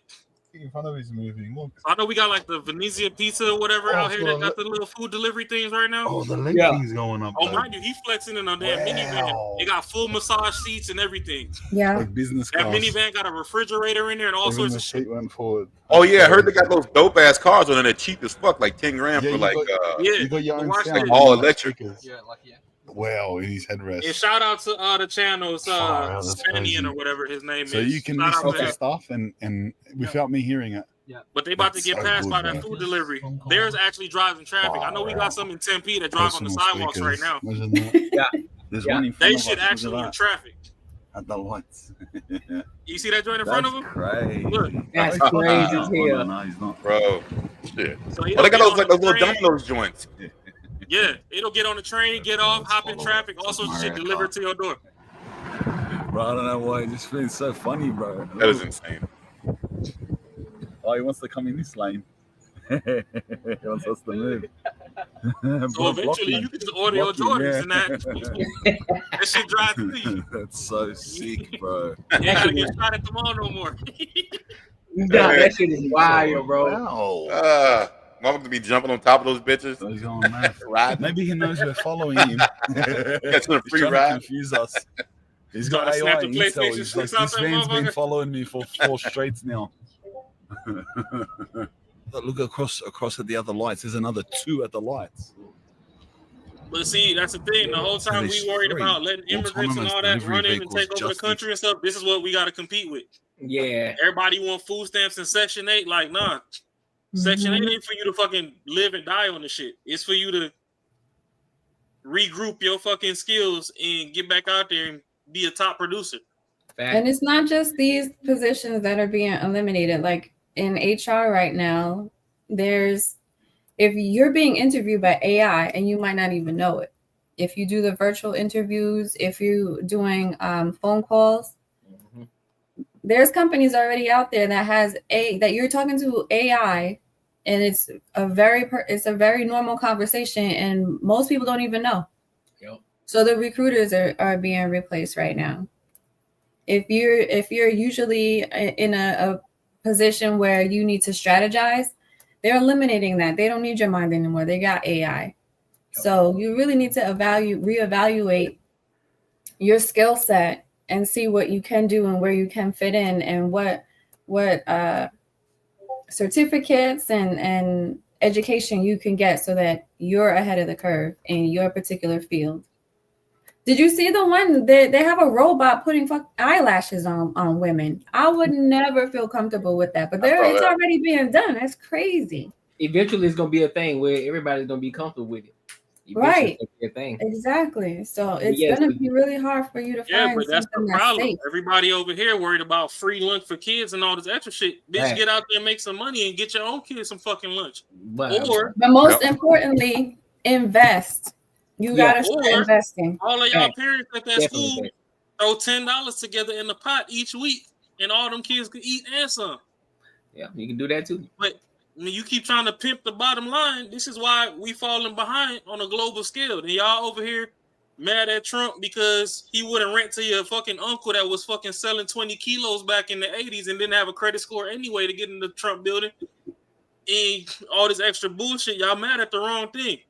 And speaking of Trump, he's creating policies to protect him and his people once his AI comes to be. The U.S. starts looking like China. So it's you really got to start getting ahead of the curve and Nvidia really have is one company to invest in. That's for sure. He not protecting his people. We are his people. The problem is everybody's so mad about black and fucking white. No. We not gonna play this racism shit because I'm tired of this shit. Facts. These motherfuckers are classists. They don't like broke niggas. If you know That's how a to get fact. through a That's a bag and fact. flip a bag, these niggas will sit at the It's table with you and they twofold. will put It's you on game. twofold. One doesn't necessarily negate the other.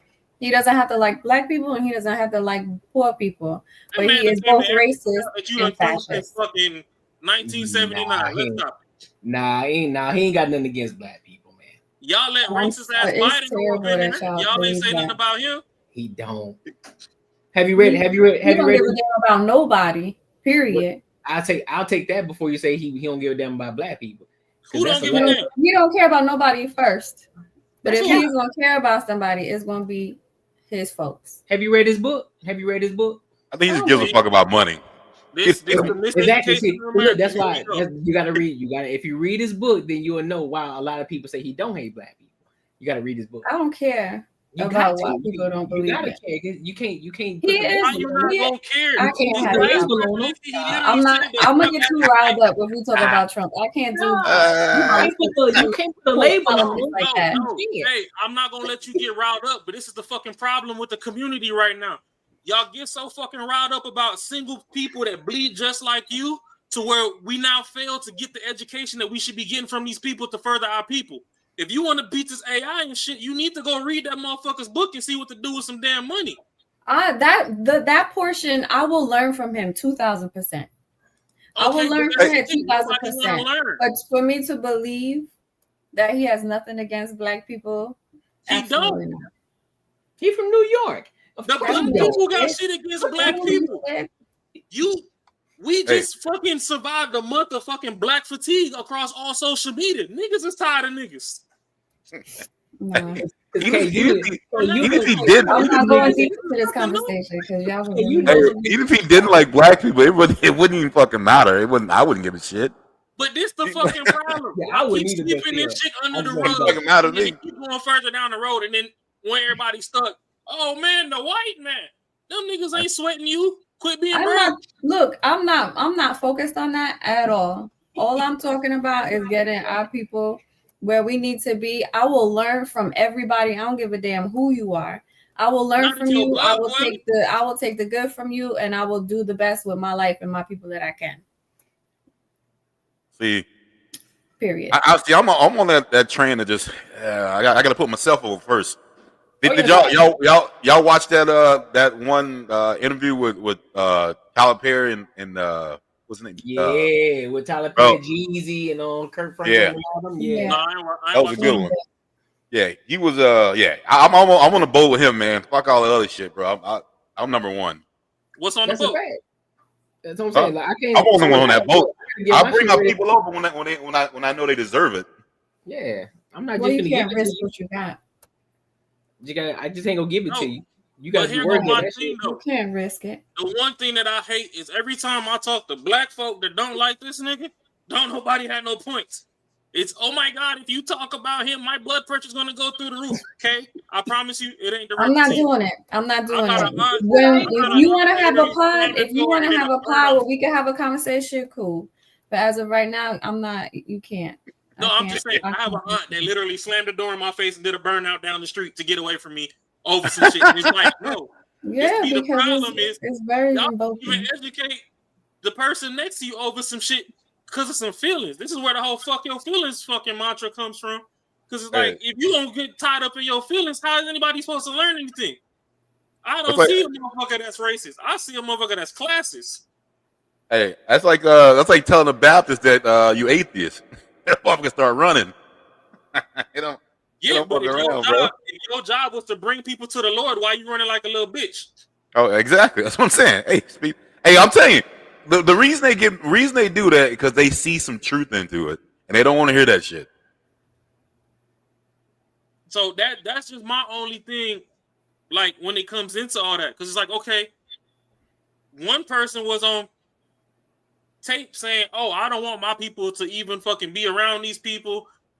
I done said some egregious words. These is the homies, whatever." But then y'all let this motherfucker get on all the black networks and tell y'all that, oh, if y'all don't vote for me, y'all ain't black. Nigga, you ain't black. So how the fuck you gonna tell me if I don't vote for you, I'm not what the fuck I am when I look in the mirror and you ain't never been close to it? But then you got somebody that actually goes out of his way and helps people and whatnot, and you have all these people that come out and give testimonials of how he's helped them, and then this motherfucker's public enemy number one, and he lived the same realities y'all live. So the shit be trash at days end, to be honest. Then everybody so busy trying to hate on the motherfuckers, like, okay, if all this hate is really genuine and they not really trying to use this man to hide shit, everybody crying about some motherfucking Epstein files. You had a gap between his presidencies to drop the shit. If y'all hated him so much, why y'all ain't drop it during the damn campaign trail? Oh, I forgot. All y'all names on this shit too. My bad. Oh, everybody worried about Cassie getting beat up in the hallway. That wasn't the play. They locked Diddy up so they can run through all his houses and get all the motherfucking tapes from all the other people that he know that's on tape doing some shit. Hold up. Since you said, since you said that Diddy, hey, y'all remember when we were talking about Diddy a while ago? I said, yo, he wasn't doing it. I said, yo, he got she stole something from him. That's the reason he did it, and he grabbed it and left. And then someone else did verify that's what it was. Like they were having a freak off, and she grabbed something, maybe his phone or something, and the whole shit went down. And he was just going back to get the damn phone. Well, I seen Charleston White say some shit like, "Oh yeah, that bitch ain't buy that bag. she was stealing that bag from him, man. He went back to get that bag." He tried to get that bag. What was in that bag? It was fucking. No, probably he had some shit in there. Just look at all these motherfuckers that got some dirt on people, and then they get caught up, and they magically get released. Like, come on, man. You telling me that this man was running for president and a bullet grazed his ear and it ain't go through his dome? That was a warning shot. That was a get down and lay down. They knew he was going to come in here and shake shit up. So now he got to do some of their agenda to push his agenda. That was a get down and lay down. Listen, at the end of them niggas' names is on them files. Just like when Hillary said her emails magically got deleted. Oh yeah, when Diddy was fucking caught up, they ran through all his houses looking for all them damn fucking videos and tapes and all that extra shit to make sure that people that they want to be protected is protected. Yes, sir. Motherfuckers keep screaming tax rich and our taxes go up. We the rich. We outnumber them. And that's a fact. But at the end of the day, though, get your money up, get your skills up. Because AI is coming. There's no way around it. There's no way. Oh yeah. Oh yeah. Oh, now she mad a little bit. Listen. What we doing? Listen. You was trying to fight me. You was trying to really fight me. No, I'm not. I can't fuck with Trump. Sorry. We can't have that conversation. I need to prepare myself. What you put in that cup? You disappeared. You came back with a cup. What you got now? What you talking about, me? Mm-hmm. Oh, no, I just had to refill real quick. Mm-hmm. What is it? Red cap again? Y'all never told me what that was. Nah, man. I can't say what it is because I don't want to give a free advertisement. But it's Space Jam juice. That's what we're gonna call it. Space Jam juice. The brand deal something serious. If y'all want to put y'all out on camera, send them emails. I can't put it out there. I can't. Unbiasedlyraw@gmail.com. Holla at me. I'll change the whole banner behind me. Facts on everything. But listen, you see the TV right there? I have it up right there on the TV. Don't play right on the TV. But no, man, everybody make sure y'all get y'all skills up though, because AI is coming, dog. Yes. And this is the time to invest your money. If any other decade, any other year wasn't the time, this is the time to do it now. There's so many different things coming. I've already started, you know what I'm saying? I'm already, you know what I'm saying? Hey, we got some bands in that brokerage account. You feel me? Make sure you get your 401k, your Roth IRAs, invest in that shit. Fuck all the extra shit, bro. Get your bread. Y'all quit going to the hood and telling motherfuckers get these dumbass high yield savings accounts. Get you a fucking brokerage. Everybody in the hood ain't listening to us. It's the people that's ready to listen. Get you a brokerage account. You bullshit ain't moving shit. Get that brokerage account. You losing money. Get you a brokerage account. The money's still available. Shit. I pulled out some money, 2 days ago from brokerage account to go bust a couple moves. That's what I'm saying. I use my There's no brokerage minimums. You No can start minimum. anywhere. Yep. The money is readily available. Skip them Happy Meals. McDonald's don't love you. They Right. shooting all your black people. SP, you know what I'm saying? Save a black mom and fucking Start go with sit an in your brokerage. ETL, SPY, you know what I'm saying? Fortune 500. Hey man, listen, bro. You can make some dough. Take 20, even if you get $20, go straight into your brokerage account. It's a start. Start there. Have your money going in. Don't even look at it. Just have it continuously keep And if you going. want to educate yourself on crypto, I don't know nothing about it, but educate yourself on that too. A lot of that stuff that you seen in China, they was using crypto on a lot of that too. Yep. I got money in that too. You know what I'm saying? So You gotta teach me. I don't know nothing about that one. Oh, I know a whole ATM in Mesa right now. You could go pull out cash from the Bitcoin ATM machine. What? I thought they okay. It's in a liquor store right in Mesa. Listen, Man, I look, wish I was on that Bitcoin shit. Raw, I just say this, Raw. Just say Bitcoin sent you that cash out, big dog. Hey. Bitcoin sent you that cash out. Happy birthday from the digital trap. Type We shit. outside. Type shit. Nah, man, but make sure y'all like, comment, subscribe for the algorithm, and make sure y'all hit that bell notification. So look, let's go to this next topic, bro, because we already talking about money, so we might as well keep it going and keep talking about money, but a little different. The WNBA. The WNBA, these ladies are talking about pay us what you owe us. Kelsey Plum leading the pack in her interview during the All-Star game, talking about, she had her thoughts and opinions, and also she threw a little shade at Caitlin Clark too. So we're gonna get into that. It's 3 different videos, so we're gonna play 3 different videos and then we'll get into it. All right. Oh boy. That was a very powerful moment. We didn't, at least as players, we didn't know that was going to happen. So I think it was kind of like a genuine surprise. But the T-shirt, just United front, was determined this morning that we had a meeting for, and not to tattle though, but 0 members of Team Clark were very present for that. But no, we were just we had a very that really needed to be mentioned. She looks like Peyton Manning. Okay. She looks like Peyton Manning. Okay. But yeah, no, I think it was just all of us getting on the same page for the game. We wanted to do something that was just united and collective, and I thought that it was a very powerful moment and got the point across. And sometimes you don't have to say anything. All right. So who want to go? Who want to take the lead on this one? That was only 2 videos?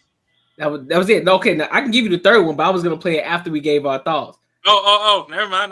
Yeah. Y'all go ahead and go. Y'all go ahead and rock on this one first. I'll come in. Hey, this the WNBA. This your league. What's happening? I don't know shit about sports. I know y'all be talking about how the WNBA don't make money, so that's all I got. If they're not making money, how they gonna? Took the most important thing away from that. I don't know. You took the most important part away. You can't get paid no more money if you aren't even profitable. They're losing money. They are at a loss to the tune of $40 million, I believe. $40 million. Mind you, and they're subsidized by the NBA. So that's bad on top of being bad within itself. So how you going to be subsidized and you still at a profit loss? You still want to make more money. You still want to make more money. So you already operating in the negatives. So just because no, go ahead.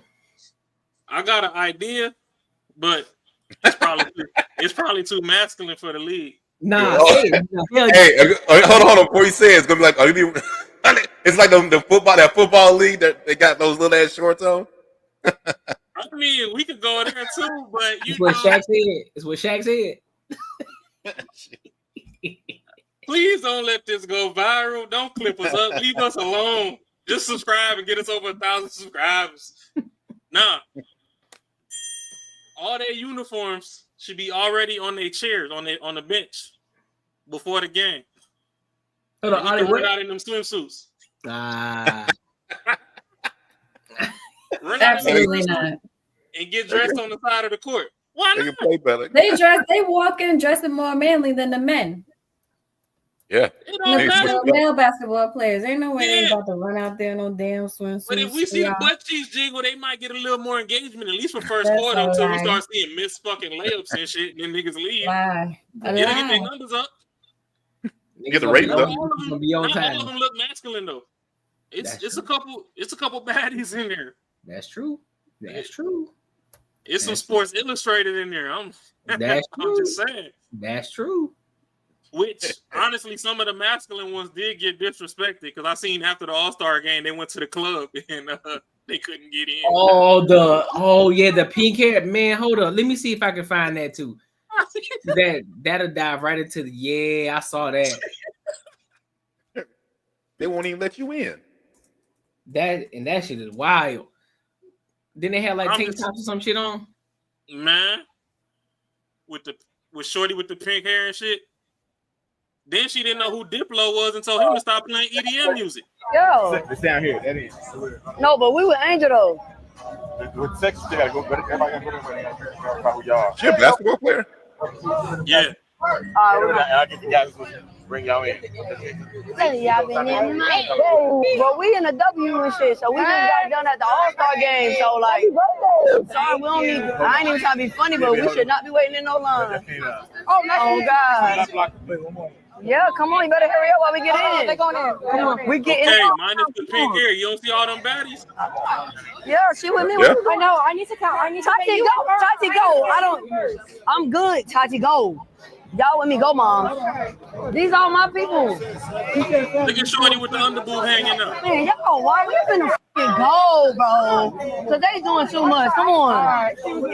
We can go somewhere else. Come on. I'm sorry. Come on, bro. Go. We going. They just talking about, oh, we can only have 7, huh? What are you talking about, man? That's crazy to me. We all get it Sports Illustrated. We too deep. Sports Illustrated. We don't gotta deal with this shit. This ghetto ass shit. Come on. The ghetto ass shit. Nobody cares that you play in the WNBA. Nobody cares that they you. bigger than the program. Hey, they thought they were LeBron or something. We the W. Like, what you mean? Like, nobody watching y'all like that. They don't even know who you are. That dude was like, "Who are you?" Shit is the fact that y'all don't like niggas, so y'all wasting space in the club anyway. That's what's ghetto. Oh shit. Yeah, that's that's crazy as fuck, man. I don't know. That whole like pay us more money, like for what? I mean, shit. The shit is not really entertaining. Before the money, Kay gonna tell me she ain't seen nothing cute in that lineup. I wasn't looking at them. You see how you do us? I wasn't looking at them. Okay, still. I think it's funny that she was really sitting over there like people were trying to chase her down and she needed to hurry up and get in the club with all her people. I mean, that's kind of sad that she feel like she's of that stature and she ain't getting respect on the court or nowhere. That's crazy. Yeah, but if they came out in them swimsuits, somebody might have knew them. That tattoo might have thought somebody might have knew them. Like, that showed with the tattoo on the left cheek. You feel me? Like no shit. No. Would have been so. No. Knock it off. You feel me? Like that's not their job. Listen, I'm sorry. Look, the skills itself ain't gonna help because ain't nobody coming to watch them play. Well, the WNBA need to figure something out then. Because even Caitlin Clark, she helped bring up the numbers, but they still in the loss.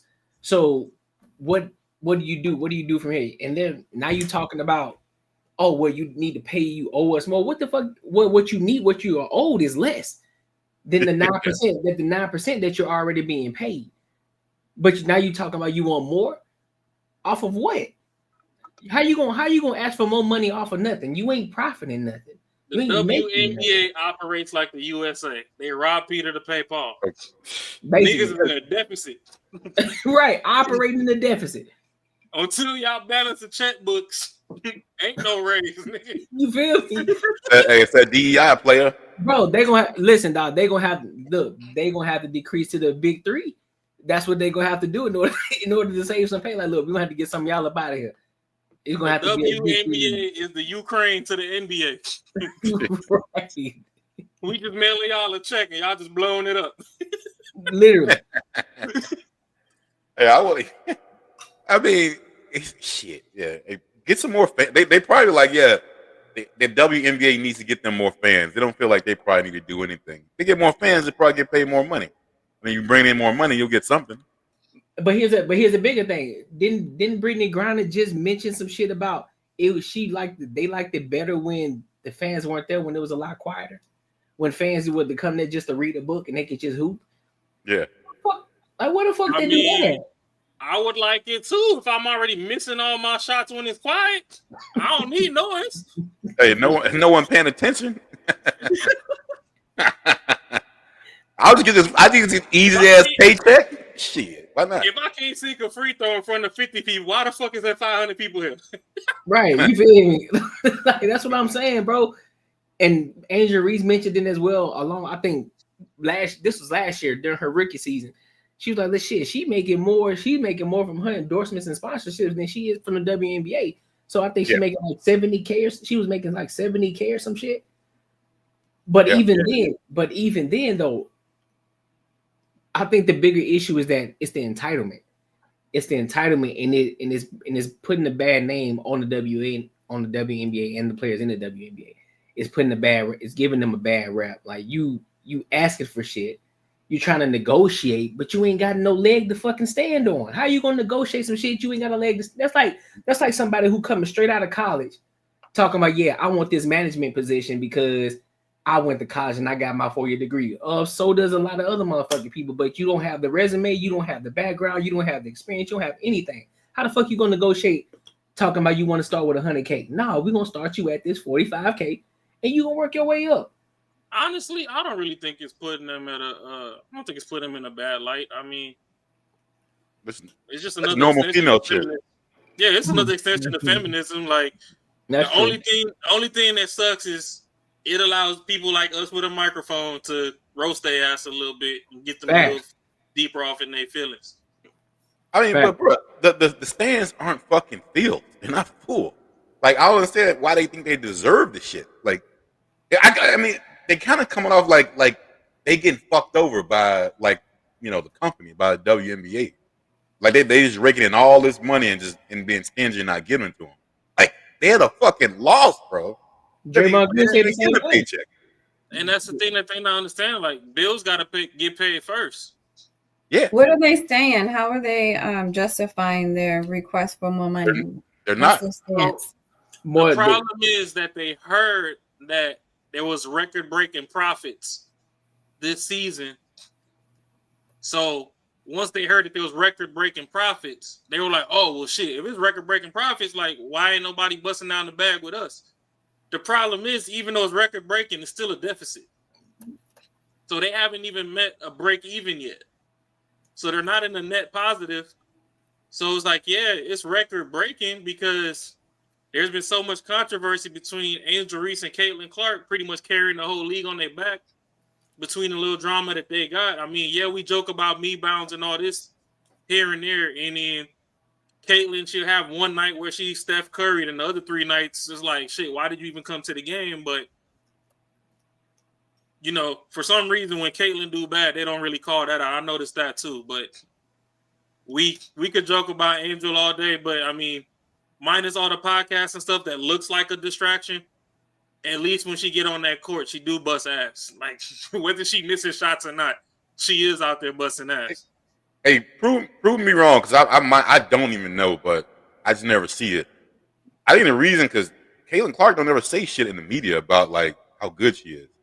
I think that's the deal. I think Angel Reese is always in there fucking blabbing her goddamn mouth that she's either getting fucked over or some other shit, or she's the best in the WNBA. I think that's the reason she get the most shit. I mean, because I've never seen anything on Caitlin unless they block that shit out. Her talking, saying anything. Nah, Caitlin, she don't really say too much. Like, Angel does have more platforms to say things, being that she created her own platform. So it is kind of one-sided when it comes to the players speaking.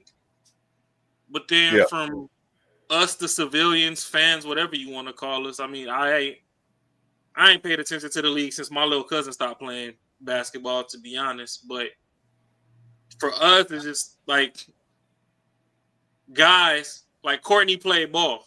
I ain't never played no ball to the level that Courtney played ball, but me and him could still sit in bullshit and be like, damn, bro, like you right under the basket and they make that. Right. Then you put it up 4 more times and they make it. So it's like we get the bullshit on the me bounce. Then it's like Caitlin come and she'll shoot a fucking deep 3 and it'll be a swish. And it's like we'll forget the other 4 that she bricked. Right. Because that swish was so phenomenal, being that when Angel be under the rim, it take her 4 tries just to get it in the net.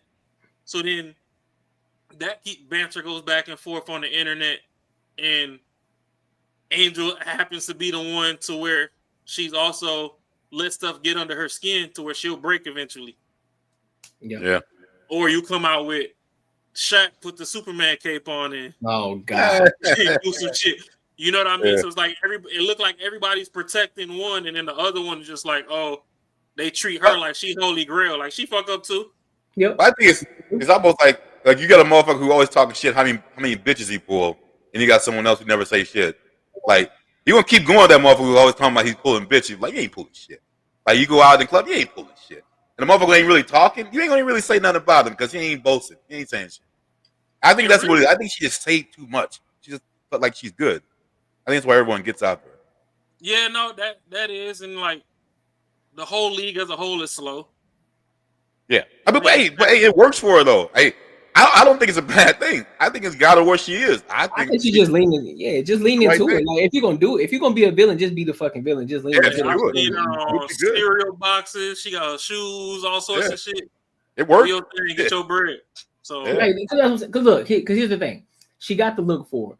You lean into the evil side of things. You're gonna continue to keep working on your game. You already got the social media world on lock in that aspect. So you keep building on that shit, and then you lean into this evil side. I mean, I ain't gonna call it evil, but you lean into the bad guy. Now you this evil baddie hooping.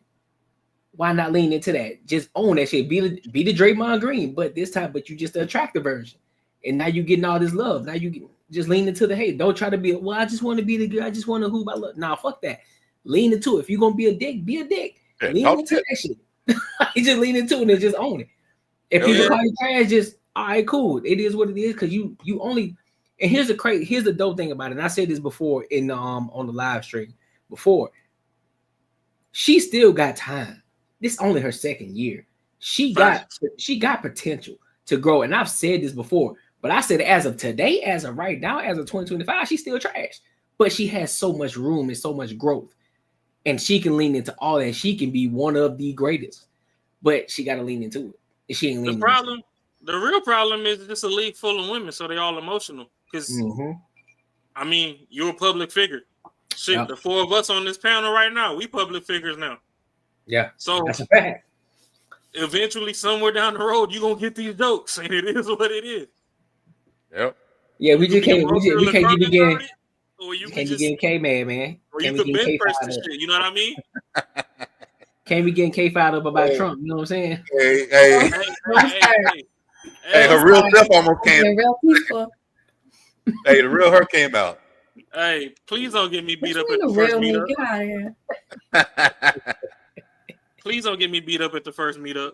Okay. I like that smile.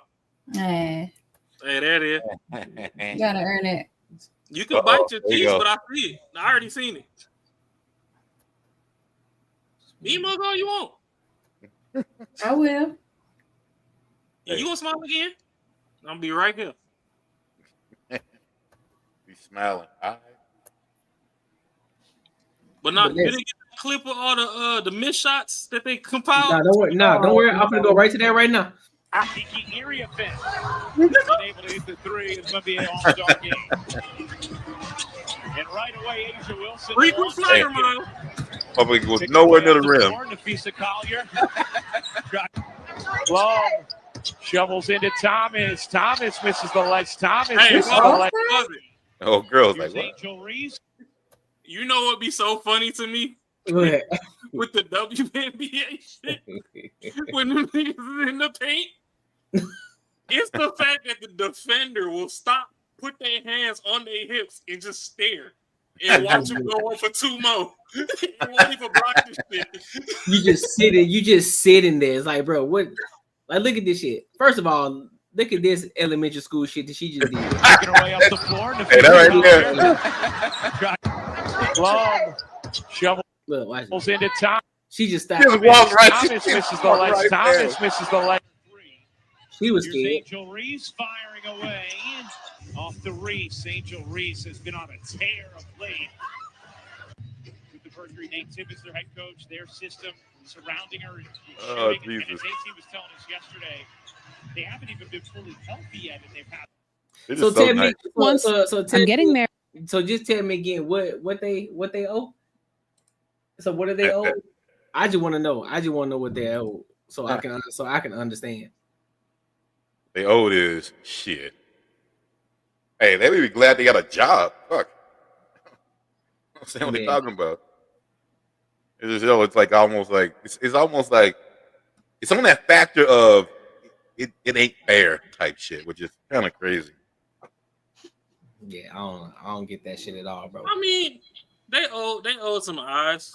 I mean, you know, we should all load up a cooler one day and just go down to the game and support. Like, I'm down to go. I'm talking shit, but They keep reaching out to me to buy tickets. Huh? They keep calling me and reaching out to me to buy season tickets. They be talking about bring people down. We'll put you in the box. We'll let you see the locker room and all of that. They hit me up like every week. Hey, all them girls gonna be hitting on you. Fuck all that. Let's go then. Listen, let's go then. What you talking about? Courtnee gonna meet us in the parking lot with the Earn Not Giving shirts. We gonna slide off in them. We gonna go sit courtside. Let's go. I'll be down. Shit, let us know when you get these tickets. What you mean? Yeah. Let Oh, me you want me to get the tickets? You said they call you, right? They hit me up to buy them, to purchase. Oh, okay. Oh, I mean, they only cost like $5, but you know what I'm saying? Go ahead, use your Bitcoin and I'll send you the link. We can get that then. We can get that. Don't trip. I use some of my veteran benefits. Try to get some tickets. We use some RP. Right. They only give you like one ticket.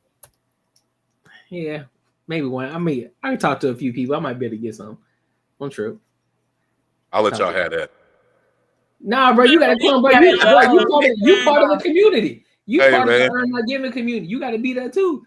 Hey, bro. Hey, I'll be like this. These women so they can get their money. It's some baddies at the game, bro. Just come to the game. I'll be passed out, bro. No, you won't.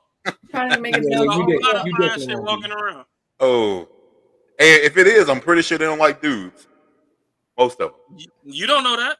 I mean, you don't know, but hey, I'm listen. Might be kind of close to it. Come on, bro. Hey, hey, one of my life goals ain't to flip one of them. That ain't one of my life goals. You don't have to. They still use your tool to have fun. Oh no. Hey, what's your boy say? He said they don't like what come with it. You just gotta tell them to put the motherfucking silicone back in the sock drawer. You got something with a heartbeat in it.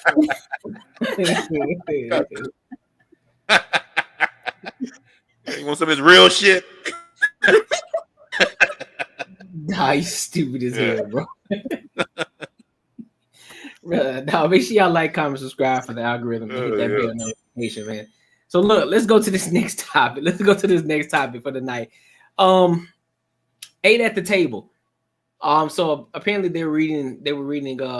I guess it was a response of a mother saying that she won't attend her daughter's wedding if the dad walks her down the aisle. So like the biological dad? The biological dad. But apparently, just a little backstory, he wasn't in the picture until recently. And so the daughter rekindled with him, and she wants the dad to walk her down the aisle now. And the mother feels some type of before way. you play it, I got a question. Mm-hmm. Why wasn't he in the picture? That's the question we all don't know. Because did you demonize the man and she built her own relationship and realized you was bullshitting the whole time? Could be. That's what I'm thinking. Or, did he get locked up and got out, and the daughter realized, oh, daddy wasn't as bad as he was portrayed to be? Like, what's the backstory on that? Kim, you might want to put this on mute. No shit. I'm not muting shit.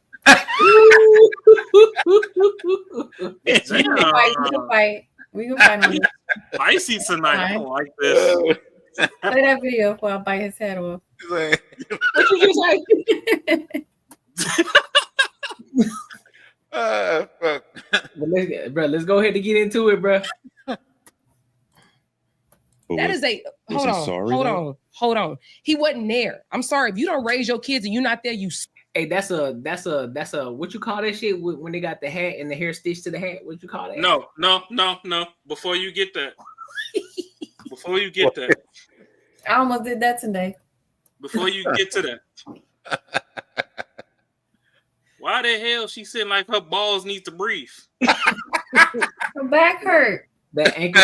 No. Her back The way hurt. she's crossing her legs is what Obama and motherfucking Cam Newton should be doing. Come back, Marcus. Bring that ass here. Yeah, come back. Come back. Where you going? We ain't out here airing our cooter lips. What the hell kind of leg cross? You always trying to see something. Now you complaining about almost seeing something.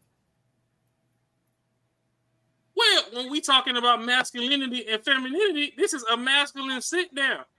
How you know her back don't hurt? Maybe she's trying to stretch it out. On But don't nobody want to see the coochie queef? You said I'm fucking nuts need to breathe. This is a masculine You leg just cross. hating. It don't matter how she's sitting. This is atrocious. No, it's supposed to be knee to knee. Sit like you got a pencil skirt on.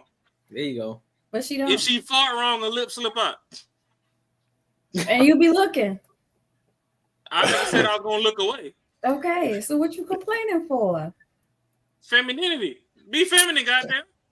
Yeah, it ain't nothing about that. Not about her. Oh yeah. Stretching her back. Sorry. You sorry. You a sorry motherfucker. That's what you are. You understand? Oh, Lord, So if you are not there and you don't, and you got a relationship 2 or 3 years ago, cool. He should be a part of it. He should be there.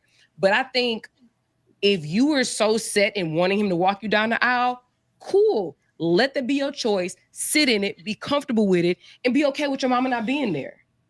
That it is what it is. Like, we're making a whole bunch of excuses. You're an adult, you're getting married, you want your daddy to walk you down the aisle, let him do it.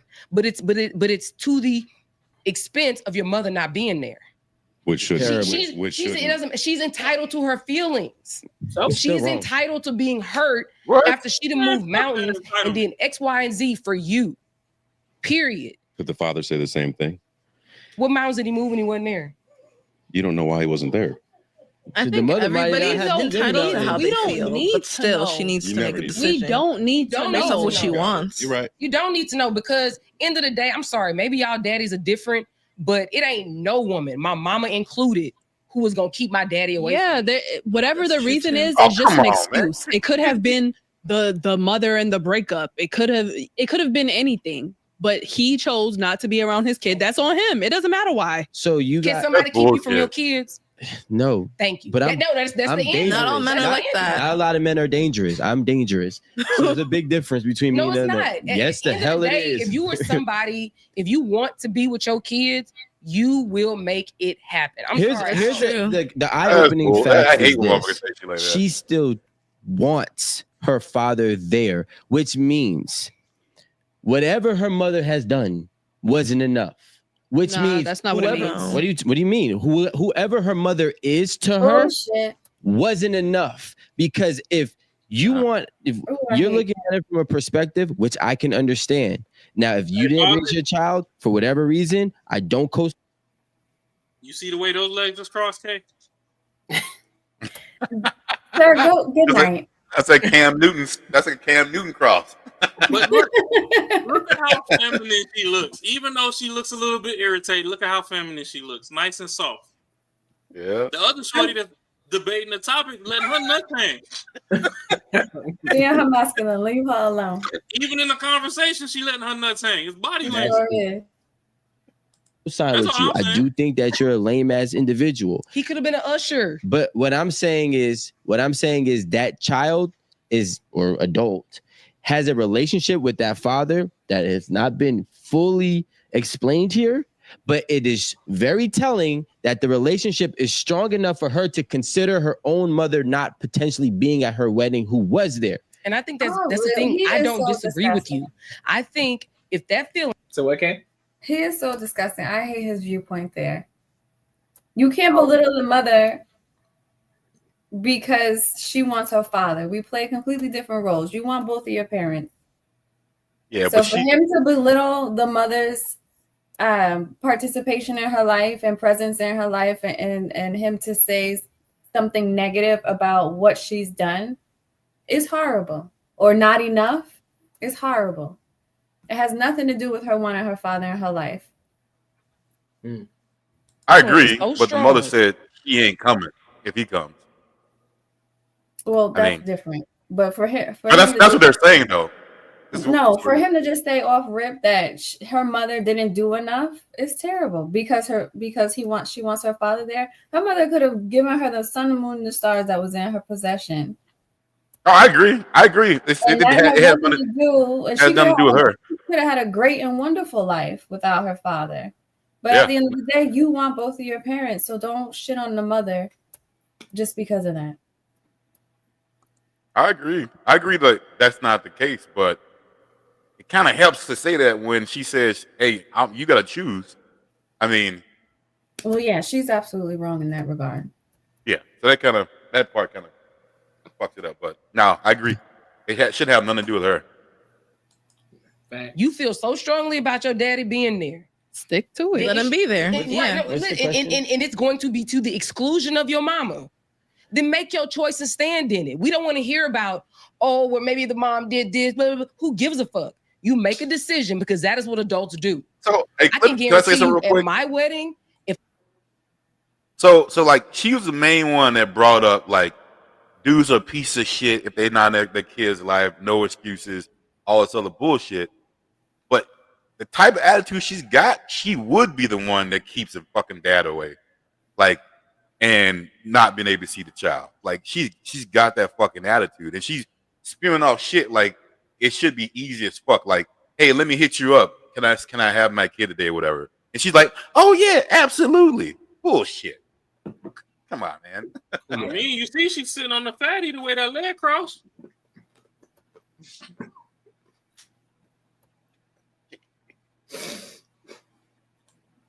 No, just if I said, if my mama didn't agree with my choice, baby, it's your choice to be there or not. Because you know what's gonna happen, the wedding's still gonna go on. That's what's gonna happen. So, old girl, you need to make a decision and stick by it. And if that changes the relationship with your mama, then so be it, because that is a choice you made. And the choice she made too. Well, okay. And I think that she had. Yeah, I wouldn't take no advice from her. I'm not crazy. Yeah, I'm not taking no advice from her. No, she's a real nigga. That's exactly what she sounds like, a real nigga. Real nigga, because the advice she just gave, way the fuck out of pocket. No, she didn't tell her mom to suck it the fuck up. That's your daughter. You need to show up for your fucking daughter. Regardless of however you feel about the dad, she wants her father there. That ain't your wedding. That ain't your wedding. That's her wedding. And she wants you there and she wants her father there. If you feel as if you want to walk her down the aisle, oh well, find somewhere else where you feel as if you can be just as valuable. But to do this and give her an ultimatum, you crazy as fuck. It goes that right there, just that alone, you saying that, it goes to show the kind of person that you potentially are, and probably why that man 100%. Is not there. Yep. Probably why that man is not there. And a lot of women you don't can't say that. You also can't say that, okay? Because then a lot of times, not necessarily, because it could be a situation where he was not ready to raise a child. He was on his bullshit. He could have put her through a whole lot of shit, and she got fed up with it. And being a single mother is not easy. Okay, you struggle a lot, especially if you don't have a lot of help. So she could be sour now that he's in her life now that the daughter is grown, and now she's probably upset about the relationship that they had because she had to sit there and do all these things, and that's perfectly fine. But here's the thing, okay? What if that's not the case? What if the case is what I just said? She's a manipulator and she didn't want that kid. She used the kid as a pawn. But and now the reason why the father wasn't there is because of the mom, not because he didn't want to be there. But it could also not be that way. That's also not. So that's what I'm saying. So we can't go based off of what she did or what she didn't do, but we can go based off of the facts and the evidence that we have already, which is that's manipulation that she's doing with her daughter. Yeah, she's definitely 100% wrong. Like she's making the wedding about her and not about her child. Exactly. So therefore that shows bitterness in itself. Is like, okay, so what happened? What's so bad to the fact that this your daughter, your loved one, the one that you say that you claim that you love and that you would die for, what's so wrong about her walking down the aisle with her father that she wants to walk down the aisle with her father? What's so wrong about that? That you wouldn't even want to fucking be there. What kind of shit is that? And apparently you took care of this one. You took care of this girl, this daughter of yours. You moved mountains as, you know what I'm saying, as Thunder Thigh said. You know what I'm saying? So you feel me? So what? So now you move mountains, or all of a sudden now it's an issue. Cool, be upset. Yeah, it's okay. Valid. You upset about it. You feel some type of way about it, but that don't mean you don't show up. The fuck is wrong with you? That's disgusting. Hey, I got a question. Don't start no shit. No, since when has it been hard to be a single mom? All right, you gotta go. You want to fight me so bad. You want to fight me so bad. I'm not doing it. Here's my license and registration. I'm not doing it. Hey, one of the big things is, if the daughter want him to be in her life, I'm just saying, I ain't never seen. Maybe, he's probably not that bad of a dude, because most times girls don't like. It's very rare to give you a chance. What you mean? Okay. Like if the mother if the kid was really not around, hold on. he's gonna give you a chance. You're go all night with Kay in this turtle shell. Pop out. Join the conversation. You can't say that. Look, women will give you 1,000 chances. What? To hit it from the back. Women will give you many chances. I'm talking about the daughter though. If most times if the father really wasn't around, they typically don't give him another chance. Come back, Courtney. Where you get that from? You don't even refill yet. Nigga, come back. But any girl I've ever known whose dad was really not in the picture. That's not true. Like the motherfucker just didn't pop up when you're 19 and you're like, oh, I love him. That a lot of times. Yeah, no, it definitely took some work if he wasn't around the whole time. But if he earned that with her, then shut the fuck up and let her get married and let her walk down the aisle. You really think I'm trying to fight you? You can ask all my homegirls. I get the best hugs. I ain't trying to fight you. You want these damn hugs. You want to fight and then you want to hug. We're not talking about hugs. You trying to fight. I'm a Sour Patch Kid, goddammit. Don't be attacking me. Okay. I'm asking you. Listen, you can't flip flop that damn fast. Listen, she got the clavicles out tonight. She on one today. She got the clavicles out tonight. She on one today. Oh shit, he done brought it up. Don't let me go get mine. What the hell is that? He's gonna mask on. Fucking mask off. What the hell is that? No, on the real though, the reason I asked that, Kay, is when you get on Front Street. By Front Street, I mean social media. You got all these women that swear up and down life is easy. I mean, yeah, you do see the back end videos where they're crying in the car, but they swear life is easy. Who said that? So that's why I was asking, like, when did it get hard to be a single mom? Which I already know that it is hard. Why? I'm a product of a single mom. So I'm not really trying to be funny per se, but I just wanted to see your perspective on it, is why I asked. I don't know who said life was easy. I don't know nobody who said that. Who the hell said that? When you get on social media, when these bitches don't be telling you they're on food stamps and Section 8, they sure make it seem like the shit easy. This shit ain't easy at all. Like, that's why they on Section 8. My baby daddy, me and my baby finna take a trip to Thailand. We finna go feed the monkeys. Bro, And they they monkey ass be right back trying to get home that fucking social eating media ramen noodles money. for 3 months. Yeah, exactly. They eating ramen noodles in Thailand. Yeah, but they don't even show us that part of the trip. That's not So that's what why you I'm want. asking. Shit, I don't know about them toxic ass women. I don't know about that. Toxic. Shit, do your thing then.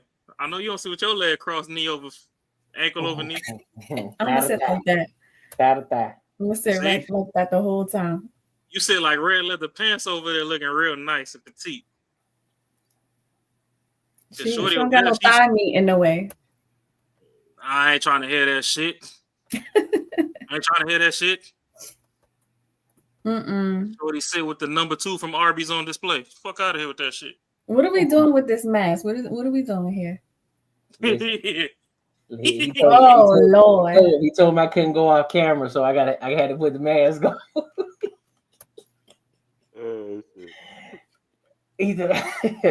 Listen, bro, this band crazy as hell. You understand me? I like this red one. What? Oh yeah, the Deadpool, bro. Oh, yo, how you get one so fast? I need one. Hell out here playing. What the hell is that? Bunch of kids. I don't even know what y'all putting on your face. Oh, come on. What you talking about? You don't know who had that on their face. Damn, look at Stream Mom over here calling us kids. He's like, not the kids. Has not the kids. I beg your pardon. The baby. Hey, I didn't fact check, but I heard you can't bless the Cash App no more. Who said that? They said Umar fucking the FDMG whatever Cash App got banned from Cash App. Umar did? Yeah, his Cash App got banned from the platform. Wow. I gotta go fact check it. So don't take my word as bond. But I seen that shit. I was like, oh, that's wild as hell. I ain't had time to fact check. Oh my God. Why? Because of that school? You might have to PayPal him for the school now. Piece of hey Kim, you send Umar any money? No. What's that money for? Nope. Hey, a brother trying to make it, you know what I'm saying? He's not my idol. He out there scheming, but the coldest thing I'd have seen Umar say was he was like, it was one time he was talking about he was gonna do a tour or some shit, like a city tour. And he was telling women like, oh, send 400 or something to the Cash App, and then you could do like a meet and greet dinner with them. Oh yeah, I saw that shit. And I'm sitting back thinking, like, hold on, so you trying to do this to pay for their own dinner on the slick? We thought he was Usher. Hell no, he out here hustling. That's exactly what he be doing. No, hey, I can't wait till his Netflix fucking biopic drops. Well, oh God, Umar documentary. I'm gonna need 50 Cent to write one, man. He got a podcast. I ain't never listened to him, not even once. Who, Umar? He's up there cussing out his baby mama the other day on the internet. That nigga so toxic. That nigga toxic, bro. He was going wild. That's because he sat down with women that dress like they on Squidbillies, like shorty over here, ankle over knee. Snow Bunny, tell him to hit the Cash App, Banter, Barter. It's already set up. It's right here at the bottom of the screen if they want to support. Yeah, buddy. We locked in. But nah, that shit funny. Nah, that shit's wild. That shit is wild. Well, let me play a little bit more, see if they say anything else interesting. Respect for her mom and her upbringing to not have her mom not be at the wedding. To be honest, that's why she's deliberating. Never been married. What are you talking about? What respect? No, because the beginning she's dad. First of all, before she said that she decided she wanted her father to walk her down the aisle, she said that I want both of my parents to be included on my wedding day. Of course. So it doesn't have to be that role, but she started off this whole situation telling us that she was raised primarily by her mom and that her mom worked hard, gave up things, blah, blah. Like she knows everything that her mom did for her. She's trying to justify her mother's reasoning for giving her an ultimatum, although she's still on the fence. And even with all that she's did, there's still this other side of the spectrum that she's still leaning towards or still caught in between that has enough force to keep her from absolutely going with her mother's ultimatum. I think it's the fact that she didn't have a daddy. So now daddy's around. You're gonna crave that. She's been craving. Yeah, I was about to say. I think that she wants that father walking her down the aisle. She wants that experience. She just want to miss out she on just it. wants that experience, and she's not thinking what's about wrong with that? what that would mean for her mom. It couldn't be critical thinking. What do you mean? There's no way that she could have seen, like he said, what has gone on with her and her mother in the relationship, and seen like, okay, there could be another side to the situation, and that's why she kept the relationship with her father. And now she's making the decision as an adult. But if it's important, why she didn't include that? Because what she did include was that my mama did this, my mama did that, my mama did this, my mama did that. And I love her and I appreciate her for it. Mm-hmm. But if that was important, why didn't she include it? He probably didn't tell her the story. Most men don't tell their kids the story, their side. No, but what y'all are saying is that she saw something, right? Mm-hmm. She knows something about the relationship that her mom had with her dad. No, that's not what I'm saying. No, that's what I'm saying. She knows the relationship that she's had with her mother. Exactly. But what does that mean? My mama don't act with me like she acted with my daddy. I don't act with my husband like I act with Amanda or my brother. These are totally different relationships. Why would she, if she's a fucking nutcase, if she thinks that her relationship with her mom is going to similarly reflect her mom's relationship with her daddy? She may have never seen her mom with a man. To be honest, that's what I'm saying. So she shouldn't even have an idea. So she's only had the idea of who her mom has displayed that she is to her.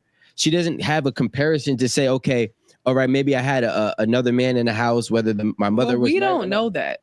Yeah, we don't know that. That's not in the story. Is the one she gave the backstory about her mother because her mother is the one giving her the ultimatum. So she's playing out she's giving you an example of who her mother is, despite the ultimatum. She didn't have to do that with her father. She should have, but for some reason she didn't. So that has nothing to do with the hell they're talking about or what Thickums is talking about. Yeah, no, she just said that just to say, like, I see what my mom's mad. Maybe that or make her feel good that, hey, you did do something. I understand, like, you cared for me. But like this has nothing to do with her though. None of it. Like I'm still trying to play out a scenario to where there should be an ultimatum. Like I got a friend. I have a friend that had his kid his whole life, and the mother really didn't want to be in the kid's life, and he kept trying to push it. It's not that she wanted to. She got a new relationship, and that just wasn't working with that relationship. And my friend still pushes for his son to see his mother, and even though she was never in the fucking picture.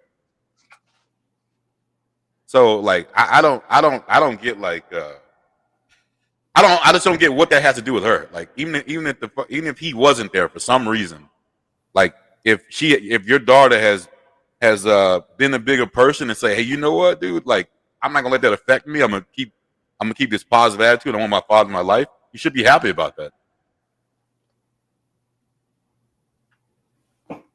I agree. Yeah, I don't know.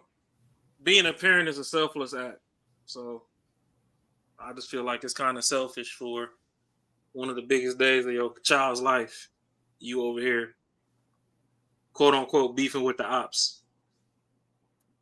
Yeah. I mean, when that motherfucker was railing you from the back, putting your head through the drywall, you had no problems with the nigga. You kept his kid. Anyway. Huh? He probably did anyway. Probably had a problem with him. And that's how he shut her up.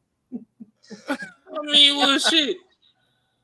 I mean, what that boy Umar said when she was over there taking that Shango stick. Taking that Shango stick.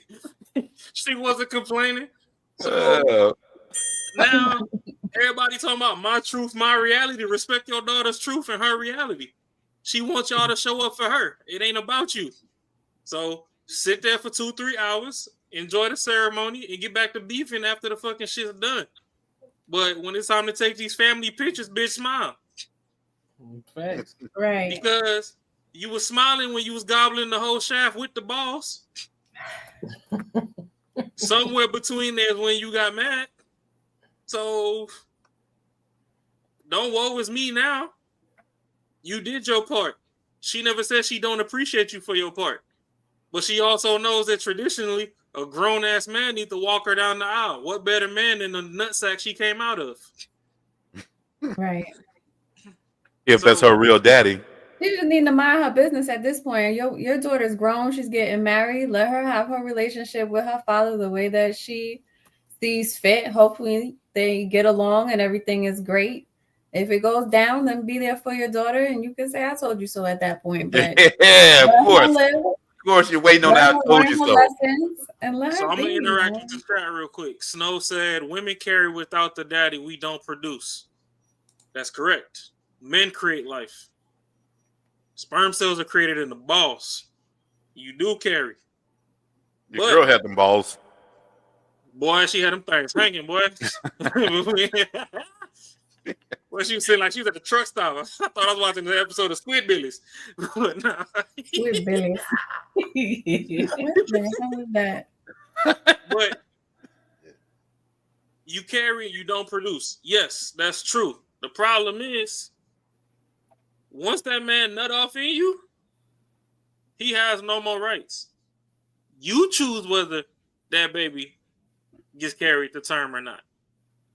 So you had however many months to figure out if this is what you wanted to deal with for 0 to the rest of your life, 0 to 18 years, or what? I mean, shit, 0 to term. Some people fucking give up their babies as soon as they push them out. That man don't have no say so. That's just the way, at least in the first world, shit is set up. So if you kept that baby, you wanted to beef with that man didn't live up to the hell and hot water that you tried to paint him to be. Your child was like, hey, you know what? I don't see what you saw in him. I get that your truth is your truth, but my truth ain't that.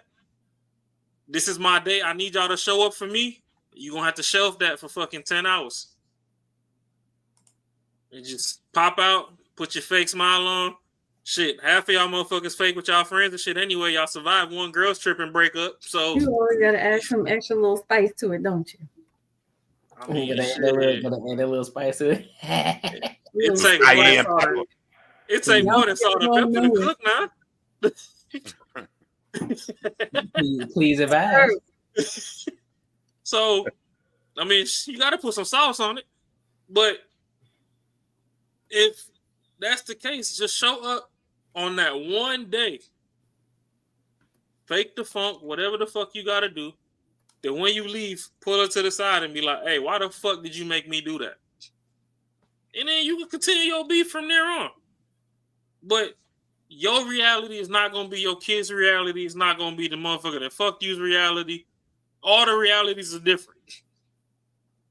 Everybody is their own main character in their story. But sometimes the storylines have to collide. So this is one time where it has to collide. Just do your part. Facts. And you don't need to demonize the next person or berate them or all that other stuff. Leave that shit the fuck alone. Some shit can be handled behind the scenes.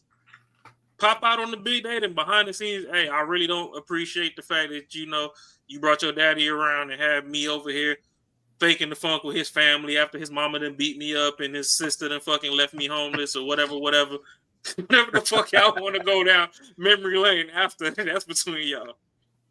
But for the big day, let your daughter feel like she's doing something that's great. Let her feel like her story is going to, you know, be bigger and better than the trauma of her past. Everybody got traumas. The happy day ain't the time to fucking be going over traumas. Say that shit for a funeral. Mm-hmm. If your baby daddy brother died and you go to the funeral, show the fuck up. It shouldn't have been him. It should have been your bum ass over At the here. funeral? At the funeral. Nah. Why not? You grieving anyway. Put all the grievances on the table. Can we not be cool with fights at the funeral? Can we not be cool with that? I'd rather have it at the funeral than at the wedding. Never. Like you put up to the funeral expecting to be sad off GP. Put all the sadness on the table. Nah, that ain't even sadness. That's anger. Anger. Hey, yo, it'd be like Harlem Nights when when Quick killed his brother. Quick. Asshole.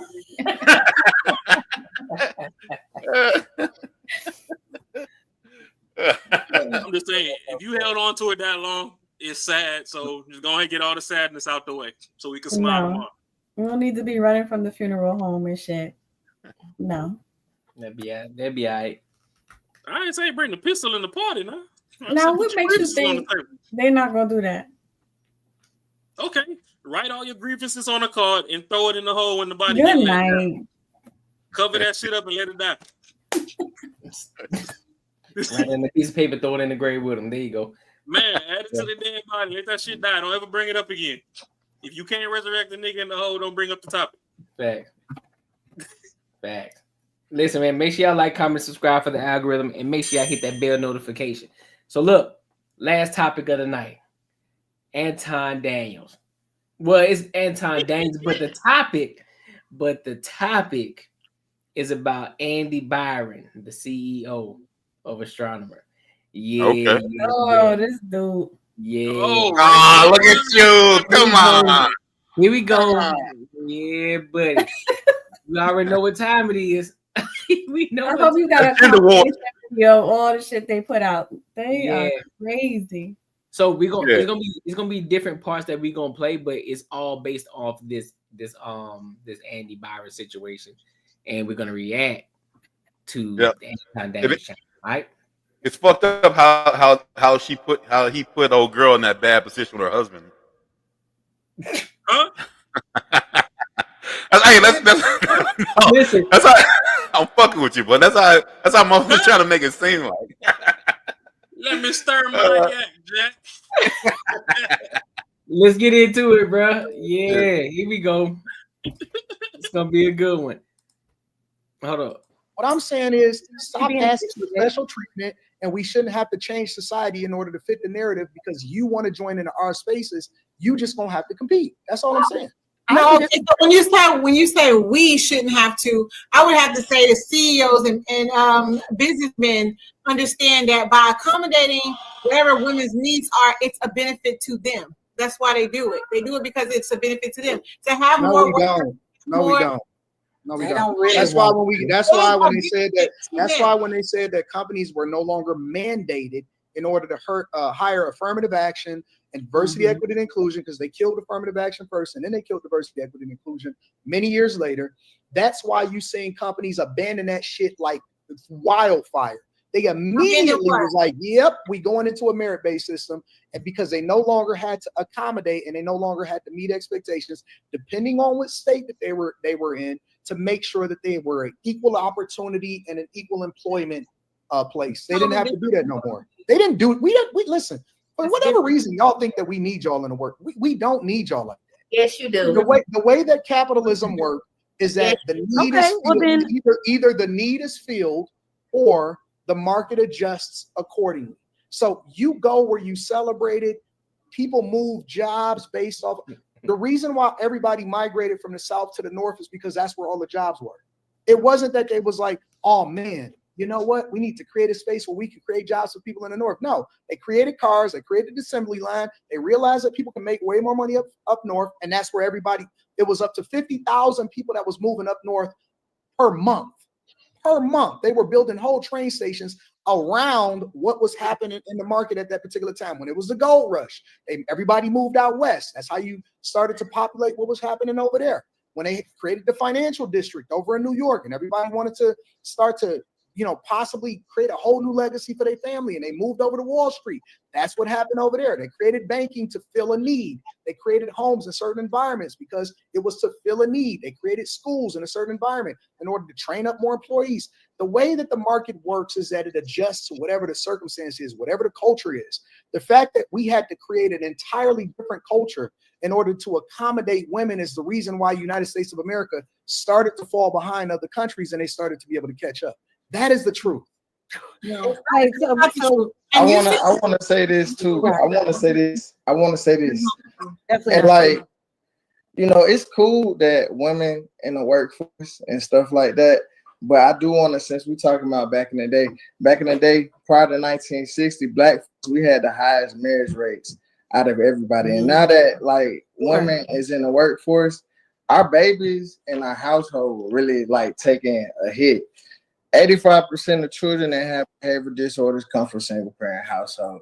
80% of rapists come from single parent household. 90% of homeless and runaway children come from single parent. 75% of drug abusers children come from single. But I would say now that y'all got taking the option to work, now that y'all got child support, now that y'all got the right to choose however y'all want to go, the biggest thing that's taking a hit is the household. So we can talk about like y'all working and y'all shit. That's all fine. So Teddy, are you saying that if all women left the workforce today, that all the fathers that abandoned their children are going to come back to take care of them?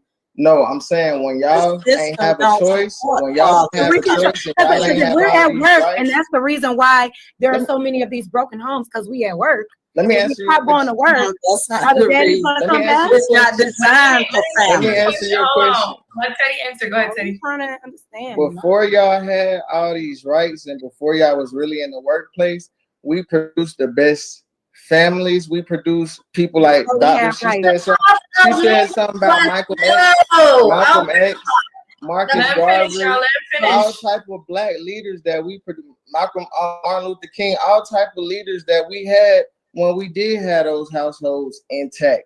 But now that y'all work, and y'all can do it by yourself, look at the results that it's produced, especially the people that's taking the biggest hit is the children. I can't design like the it's not designed for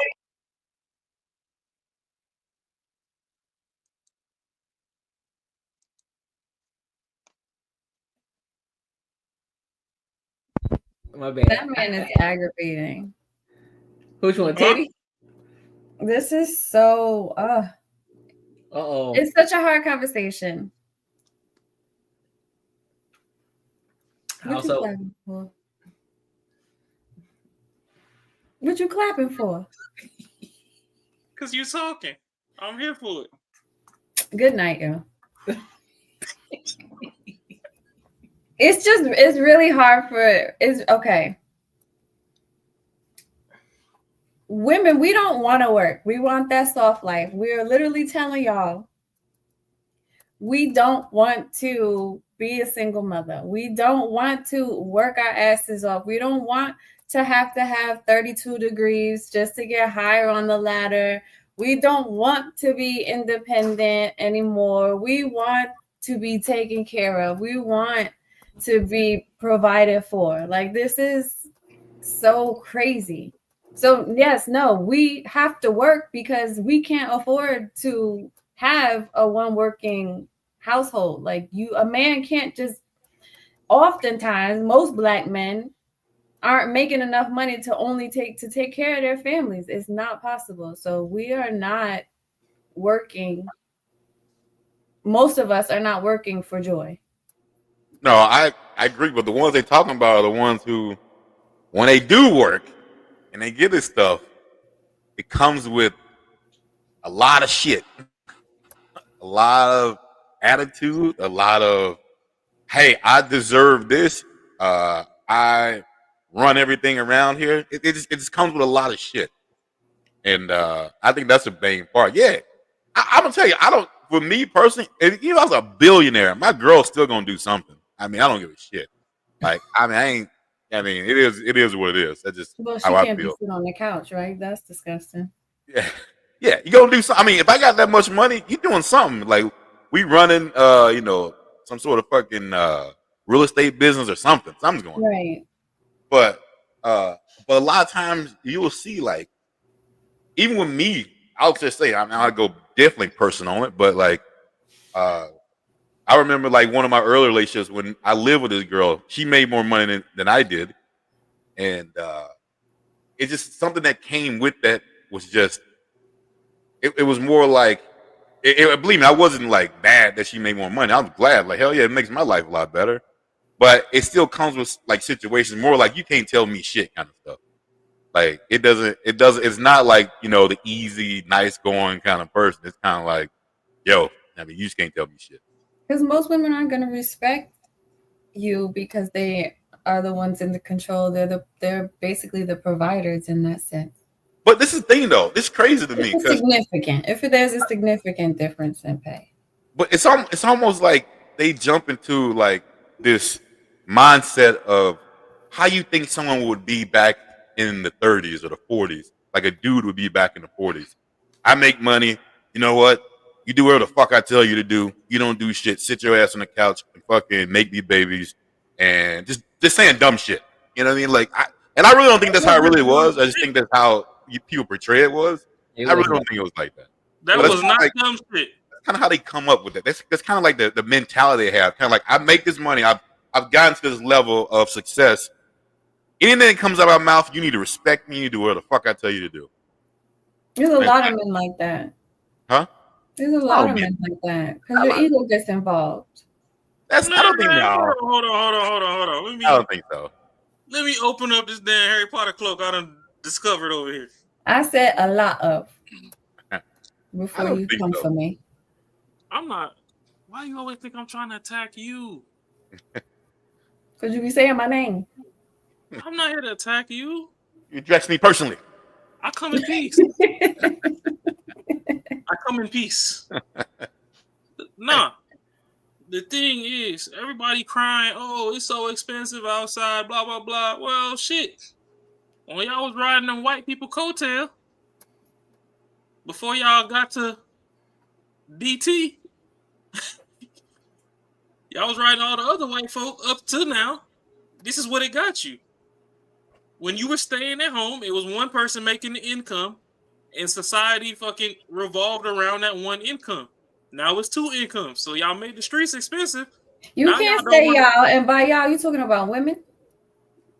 By y'all, I'm talking about women. By y'all, I'm not talking about. Okay, so the whole reason why women had to go to work is because of the war, right? All the husbands went out to war, so we had no choice but to get started making money. Because how do we survive? Y'all weren't the army wasn't paying like that. They weren't taking care of everybody. And then if y'all died over there, then what? That only made it one. They only made up 1%. The army only made up of 1% of the people in the world. 1%. Okay, so it was only made up of 1%. Nobody wants polygamy. Nobody wants protection. No, you laughing, but there's a subsector of cultures to where polygamy really was. If myself, Marcus, and Courtney are all brothers, if somebody started dating or talking to Kay, like let's say I start talking to Kay, Courtney come like, hey, nah, bro, I don't like her. She got a fucking attitude, whoop-de-whoop-de-whoop. It wasn't that he didn't like her for me. Is if I died, he had to take over the responsibility of taking care of her. So if he's not cohesive with that, just like back in the day when families used to choose the partners for their kids or whatever, that was a big proponent of it. Like, okay, we gonna hover over and see how these people act, because the two people that quote unquote supposed to be in love or whatever, they got their blinders up. There's a lot of shit that go over their head that everybody else is like, you ain't see what's going on. So okay, so now you saying the war and all that. Okay, women were always working, but their work helped what was going on. If they went to war or whatever shit, go grow some potatoes and have your homegirl grow some tomatoes. Go sell them shits at the market. Back then, you could still get around. Now, if your person perished in war or whatever, then, I mean, there was a couple subsidies you could get, but if you didn't sit with your freaking ankle over knee when you crossed your leg, there was somebody else that still liked you that would come pick up the slack. That's not always true. Hmm? That's not always true, and that's the reason why women had to go out and start working. Women always did something. They like That's not true. You have all them stay-at-home mothers and the women that didn't have any money or didn't have a husband had to go out and find something to do. I think most women were maids. They always would like take care of white people's houses. They would bring their kids with them, but they still work though. Right, because they had no choice. They didn't have a man to take care of them. I mean, no, they had husbands. They still had husbands, but I'm like I said, women always still brought shit to the table. I mean, they still, The problem in modern day is contribute. Women are so fast to fight men that men don't give a fuck about protecting and providing for them, for the majority of them anymore. So where the line gets drawn in the sand is when you're combative, nobody gives 9 shits about you. I can't protect something that I have to fight to protect. If I have a dog and the dog keeps fighting me, guess what? Bitch, bye. I'm not feeding you. Run off. Go be a stray.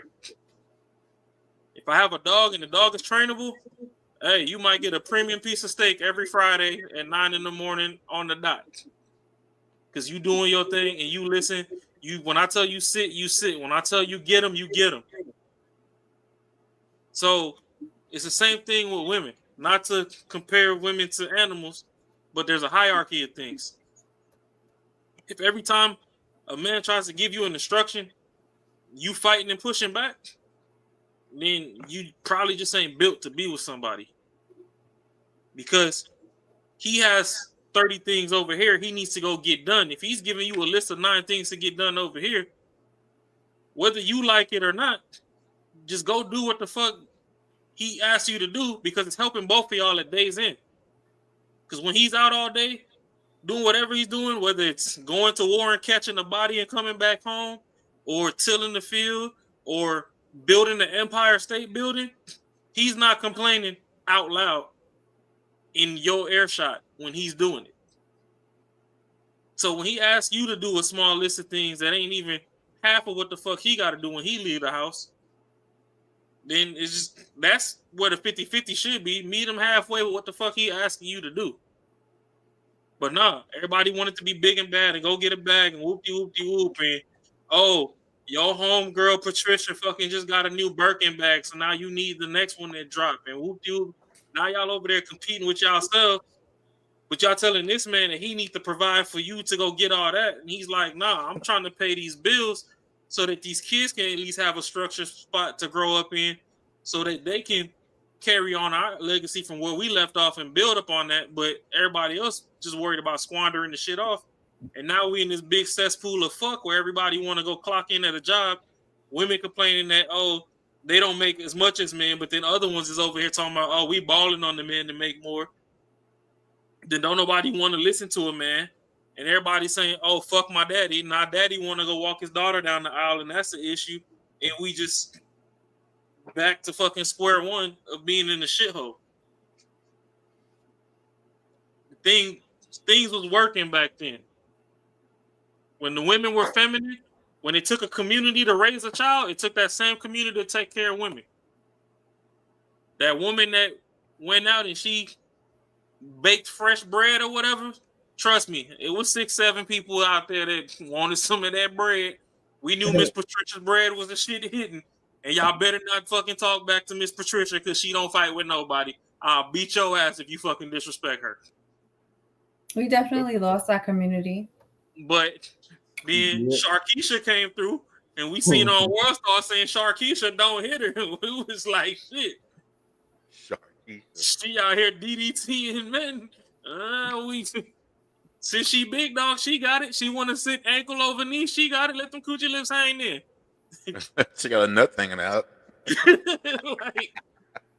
So there has always been protections for women that are feminine. Always. Seen and unseen. It's the ones that want to blur the lines that, you know, sad to say, sometimes get left behind. Nobody's trying to go. It? Huh? So how do you fix it? Let the masculine bitches die and the feminine ones come in and get in where they fit in with the men that's gonna take care of them.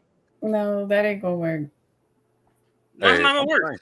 What you mean let them die? The fuck I'm supposed to do? I ain't dying for a bitch that don't respect me. How do we fix the community?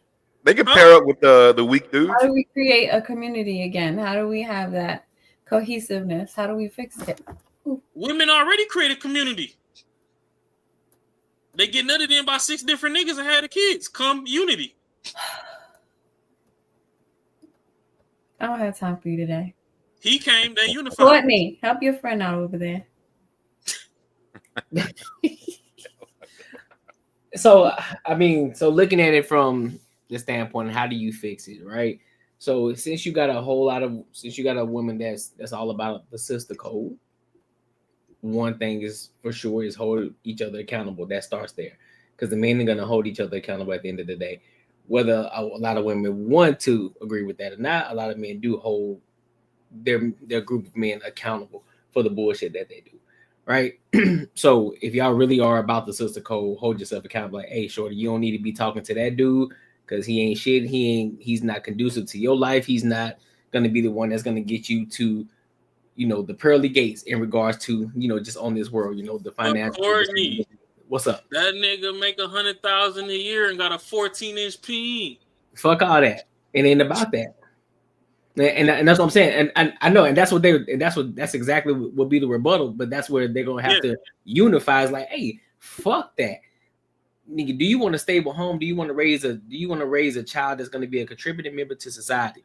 Fuck the good deed and all that shit. Like, man, listen, some men can't control that. At the end of the day, some men can't control they got a big dick. And I'm sorry, it is what it is.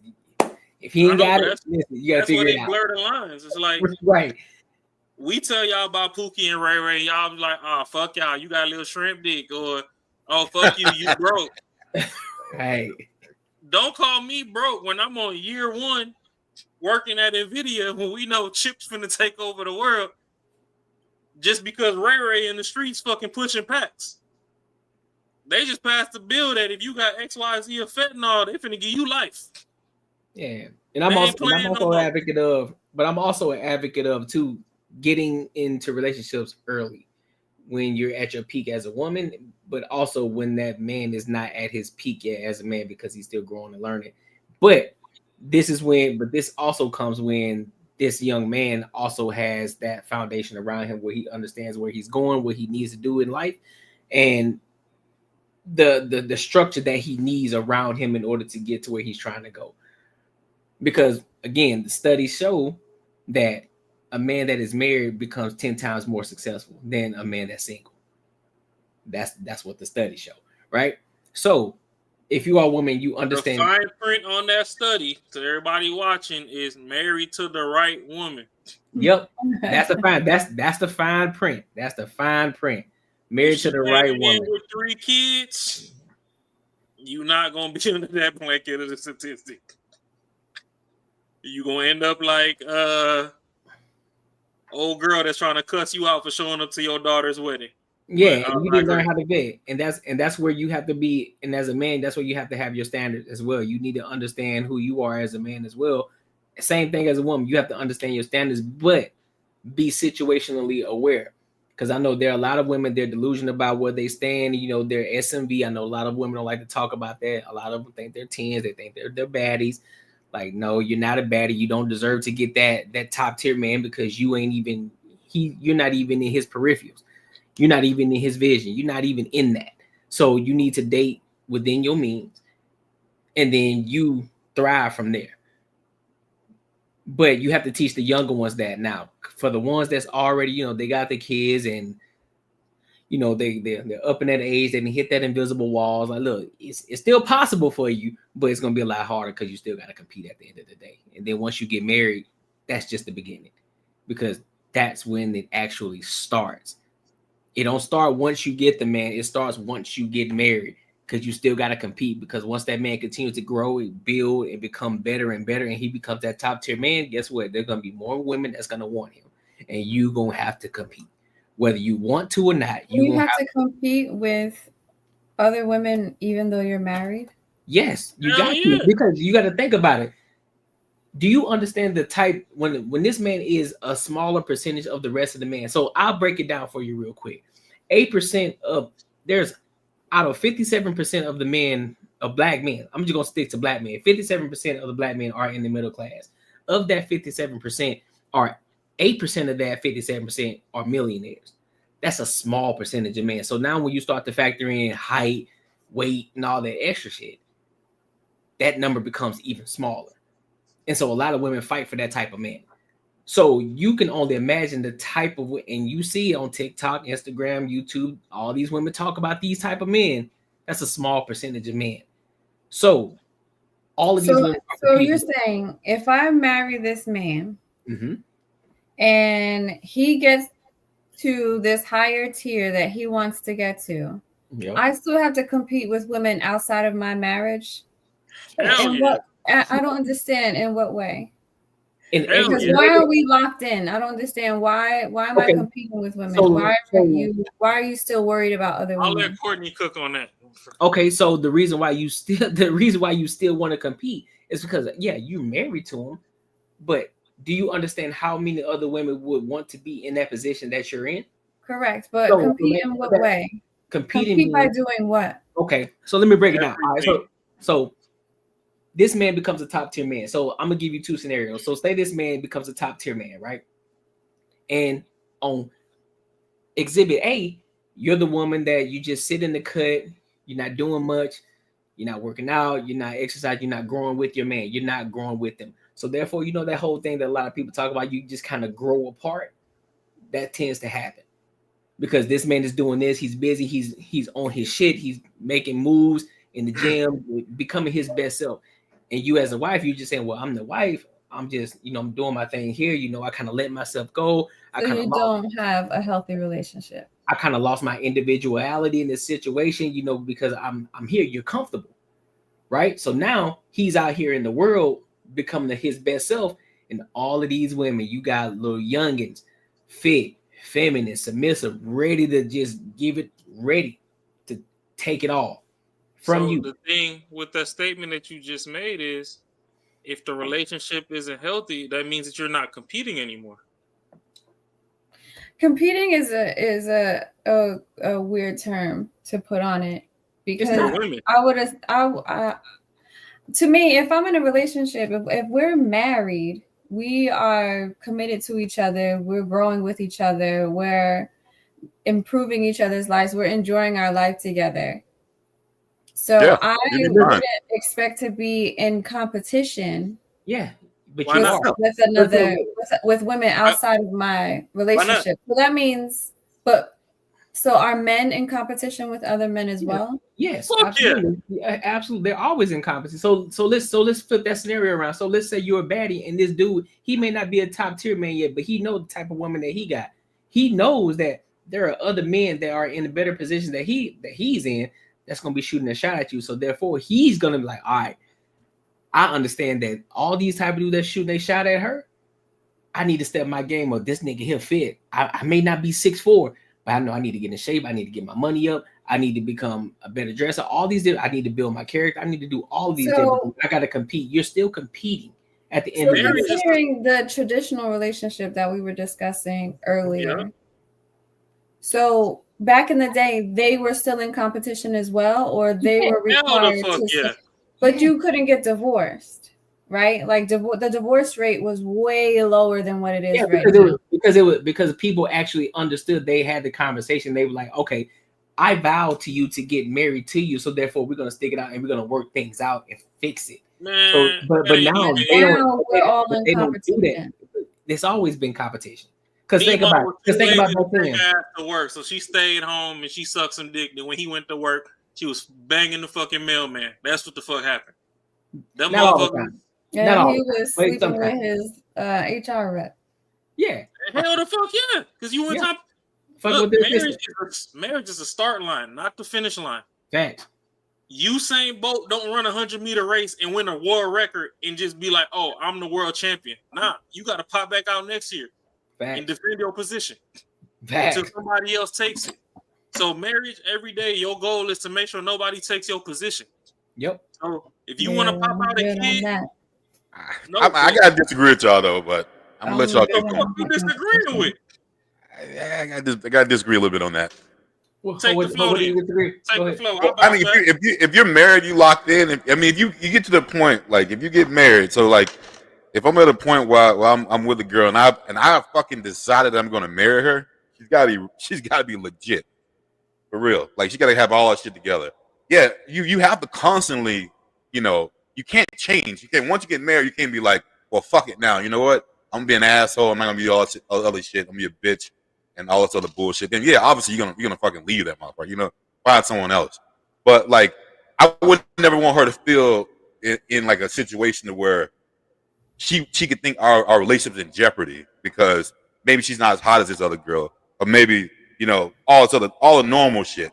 Like I don't think that's really how it happens. But as long as she's got her shit together, and as long as she's still like making me feel like I'm the man in this relationship, and yeah, I mean, we're good. But that's the point though. So the point that you're missing is in most relationships, a lot of people get comfortable in those relationships. They get comfortable. So there's always going to be one person that's like, you know what? I need to get my shit back together. I need to get back in the gym. I need to get my money up. I need to do this in the third. So because you were so stuck, a lot of people are so stuck on the beginning stages of the relationship. Oh, well, I married you because of this. You're supposed to grow in a relationship. You're supposed to grow in the marriage. You're supposed to build and grow together. So you already have the foundation. You're supposed to grow. You get wiser, right? So regardless of if it's a conscious thing or a subconscious thing, you're competing. Regardless, you're still competing. Whether you want to admit I could never go into a marriage or a relationship with an understanding that I'm still competing with other people. We're supposed to be focused on each other and grow with each other. But wouldn't that be something? Yeah, that's what keeps the fire in the relationship. Not to be considering that other people would come in between us. That's what you're saying. This is what keeps the fire. I don't understand. Check this That out. I'm always walking on a tightrope. That if I don't please you enough, that this other young woman that you don't know at all is competing with me and could take my place. It could be is that the mentality? It could be the unknowns. You got to check this out. So, just because me and you lock in, don't mean you just give up and turn into Lizzo. No. Most people nowadays, they're not virgins when they get married.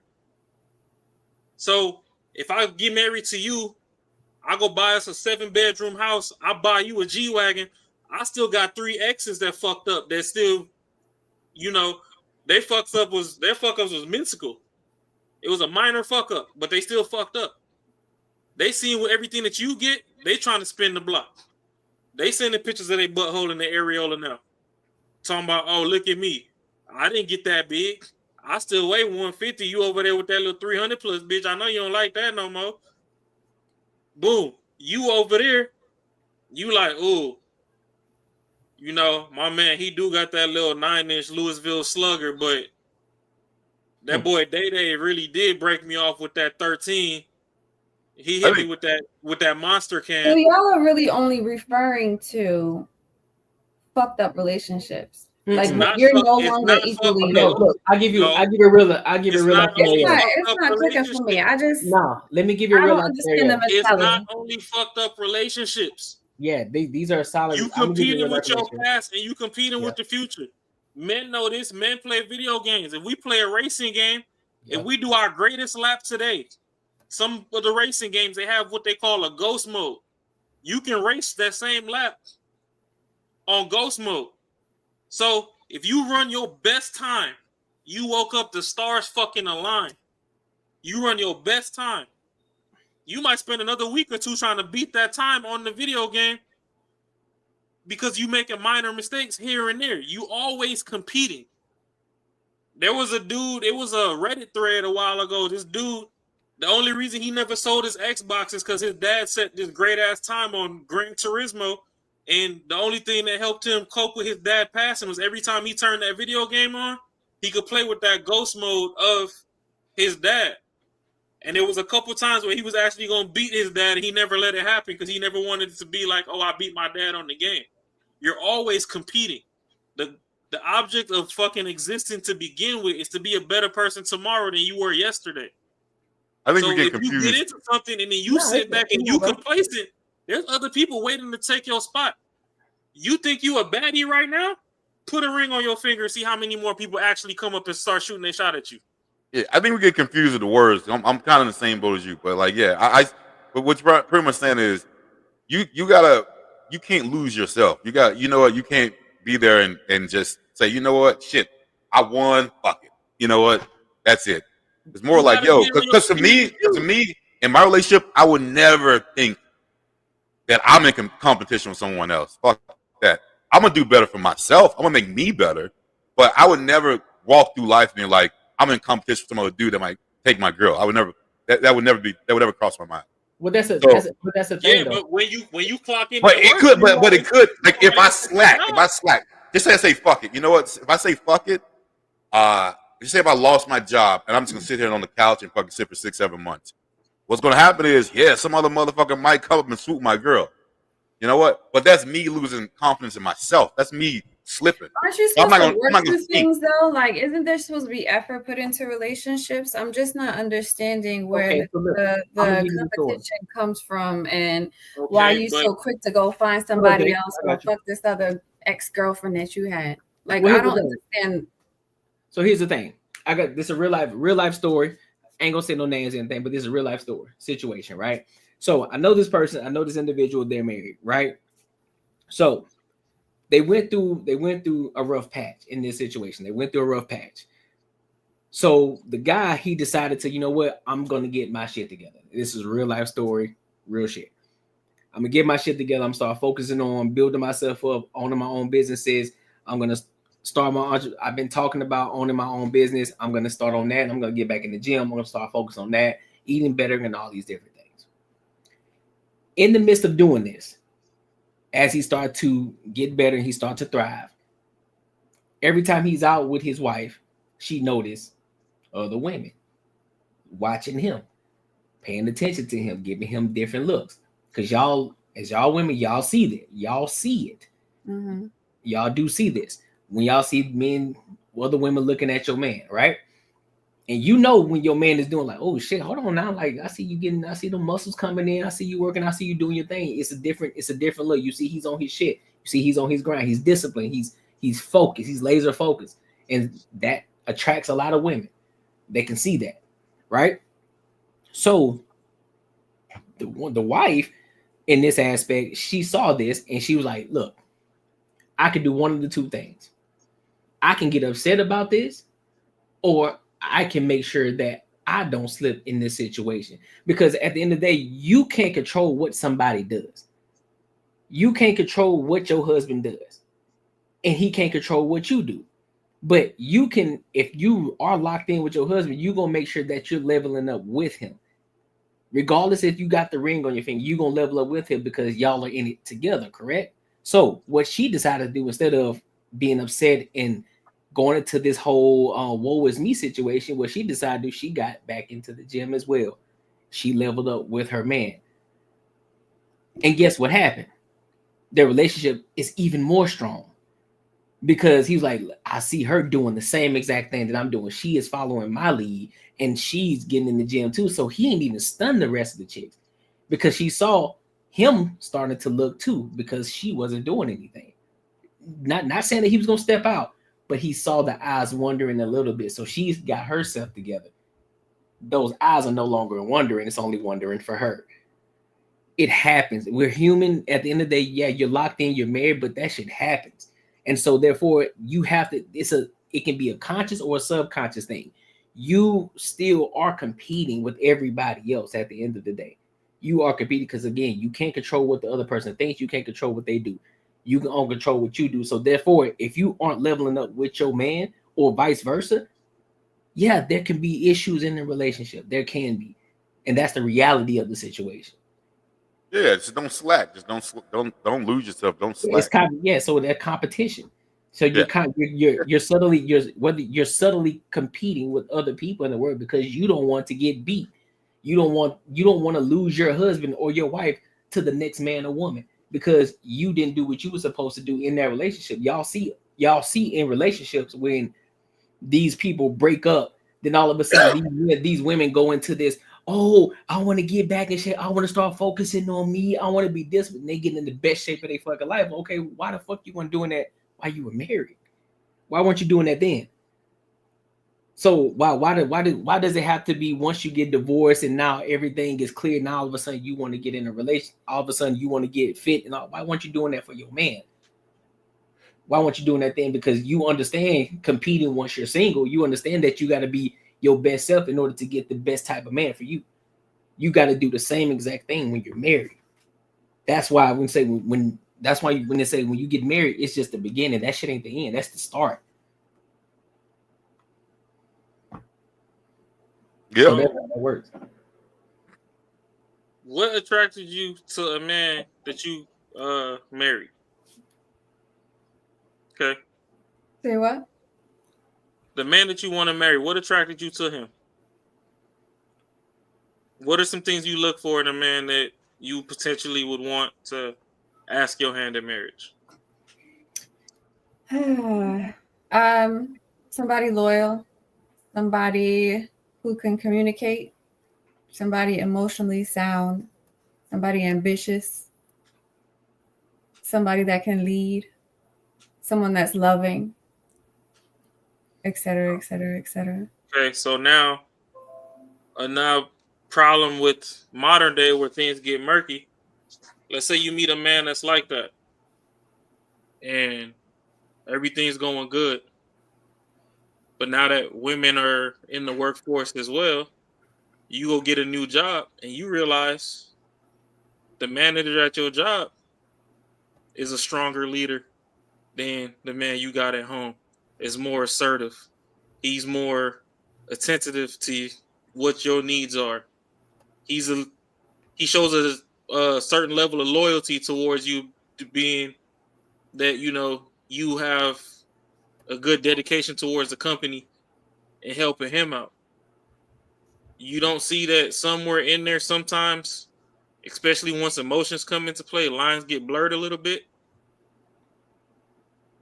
That man actually becomes competition with the man you have at home. Because all it takes is that motherfucker at home to piss you off 2-3 times, and you're like, ugh.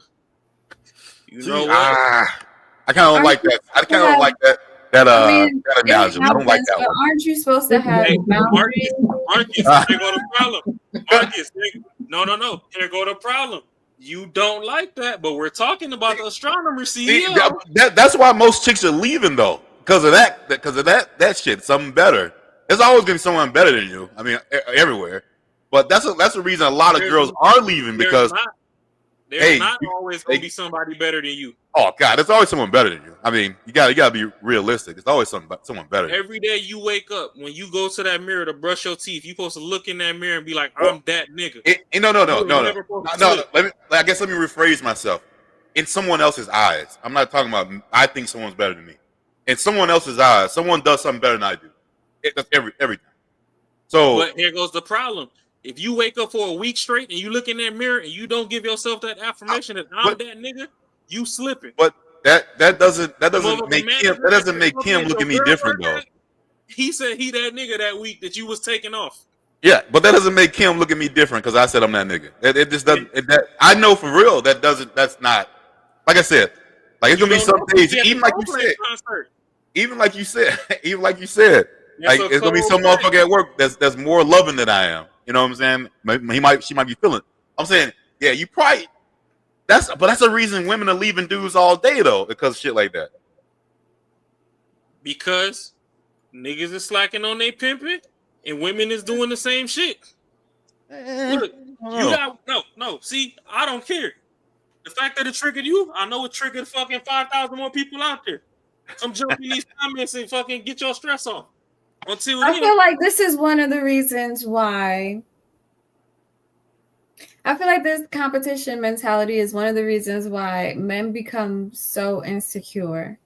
I have dated so many men who have had problems with me walking around and being around and other men and asking me, oh, so how many niggas hollered at you today and all of this shit. I feel like this competition mentality has to play a part in it. Because why am I being of y'all questioned? protection is when we tell you, if I know you a bad bitch, Courtney know you a baddie, Marcus know you a baddie. Stay your ass home. I don't want you going to work.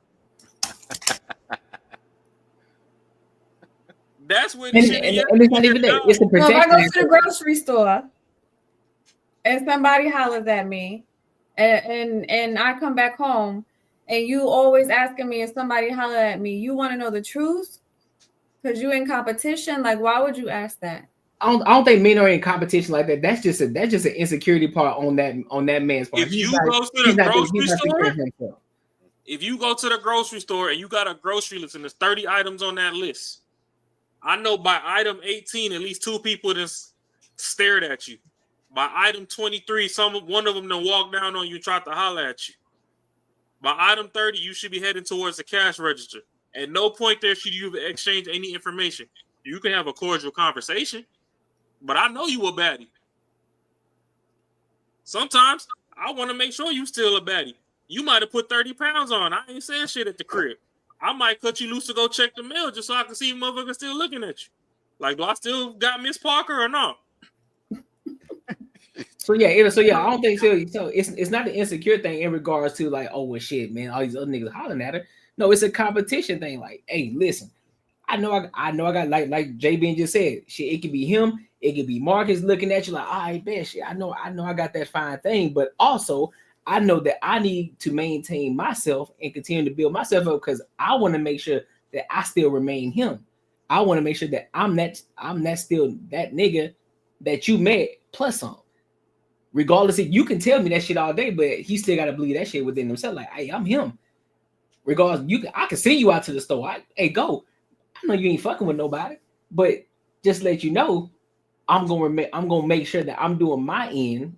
Make sure I'm handling my shit on my end to let you know physically that I'm that nigga, regardless. So I don't think it's an insecure thing. I don't think it's more. It's just a competitive thing. That's men are just naturally competitive. Because you said you wanted a man that's ambitious. Ambitious is competition. It's a competitive. But I'm not gonna hold you. She did drive a point. There are a lot of men out there that are insecure. Facts. So I agree with that. I mean, is it because that they know that they're in competition and maybe they don't feel equal, or they know that they have to put more effort in? Do you think that has anything to do with it? No, I think right out the gate when they got through, they couldn't believe it. When they got that person, they couldn't believe that they got like, how the fuck I get hurt? And so it depends on the person. If you go into Walmart, I don't give a damn about what the fuck you run into at Walmart. If you go into a cocktail party, hold on now.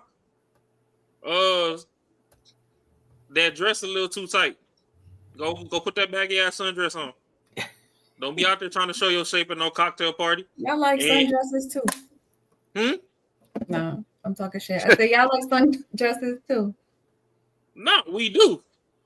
But it take a little bit more concentration to see what you're trying to see in the sundress than when you got that pencil skirt on with the shirt tucked in. Yeah. Like, now she got a flat stomach and she got that thing and she got that wagon back there. Ooh. If I know that your ass is shaking in a sundress, I was looking at that motherfucker. You done took about 35 steps. You done took about 35 steps. If I see that seat meat hanging off the frame in a pencil skirt, all you did was stood up and sneeze. Mm-hmm. You stood up and just gave me a reason to look your direction. But that sundress, the real true definition of a sundress, where it's tight under the titty and it frill out, when I see that motherfucking ass cheek bite a wedgie into that dress, it's because I was looking. You was stomping down the block, and I was like, God damn. So, it's bite a wedgie. The chat can hear y'all. Go ahead, Hermione. Nah, you can play. Let's get some more of this out the way. Thank you. I just want to say that a lot of we're hitting on a lot of different things that are kind of correlated, but the main issue, the root cause of it, are different things. So it's like, which one are we going to start with? Are we going to start with the reason why women need to be back home. It's because women get high-minded. They feel like they don't need a man. They push the man out. They have their children. They want to sit there and get mad whenever the man say, hey, I don't like this, I don't like that. They start putting down their standards, and the women are like, oh no, I don't need to take this, and I'm going home. And then they go about their business with their money and go do what they want to do because that's what they want to do. They want to do what they want to do. Just like this woman right here that was caught cheating with the CEO, she was doing what she wanted to do. It has nothing to do with, is this right or is this wrong? People are going to do what they want to do. But as we see as a community, especially in our community, it's not a big thing for our community to want stronger families, to want stronger communities, to want to stay together, to love. That is not something that is prevalent or that's happening in the majority of our communities. It's very small and slim for us to see that. So the issue is not necessarily, oh, the woman just wants to work, and then if she just stops working, everything will be fixed. That is disingenuous. That's not what anybody is saying. What we're saying is people need to start restructuring their mind, the mindset. It has everything to do with however your life is going. If you're a baby mama and you got four baby daddies and you just still by yourself and you doing whatever, it's because of your mindset.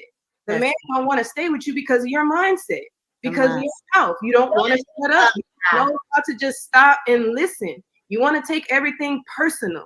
Everything has to be personal. Conversation right here. It's like none of us should be taking this shit personal at all. Like, I think we not the dog in the pack that got hit. We shouldn't be the dog in the pack that got hit. The thing is, this is things that is very serious that's going on.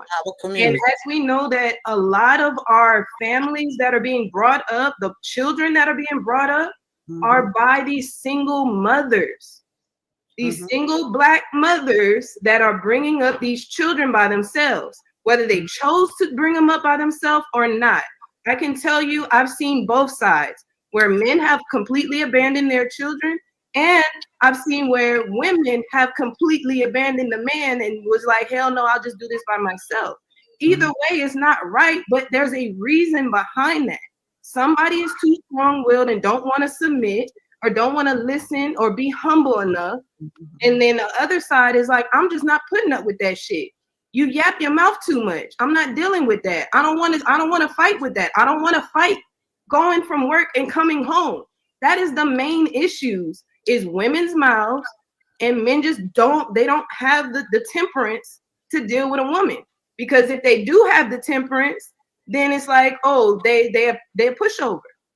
You know, it's like, which one is it? Do we want the men that's the pushovers to just take everything, every single thing, and they got to be beat up all the way to the grave and not be happy at all? Or do we want to just go do whatever we want to do and just let these kids do whatever they want to do and then wonder why our streets is towed up? Which one is it? It don't make any sense. Like, which topic are we going to address? Because we could address every last one of them. Can I respond to that nonsense? Because you said there are some women that are deadbeats, but then you said the men will leave their children because they have a right to. I didn't say deadbeat. Where you get deadbeat from? People that abandon their children. That's what you said. I didn't say nothing about a woman abandoning their child. I said women abandoning the man. But but you see how quick you're trying to hurry up and respond. And you're not even listening to what I'm actually saying. I'm about to get on both. That's the issue. That's one of the issues. Excuse for me. Hell yeah. I just proved it. I don't like that attitude. Literally, you are so quick to respond and then mix up all the words, and this is all the men have to deal with every single day. And you want men to sit around and try to feed their child and take care of their child whenever they're dealing with a woman that's You're saying that a man can leave and abandon his children because a woman is. And then that's another thing. I did not say that. I didn't say it was okay either way. So if you would have been listening, that's what I gathered from it. That's what I gathered. You're adding to it, David. This is all I'm saying. You are adding to it because you're triggered. Slow down, because I didn't say any of them was okay.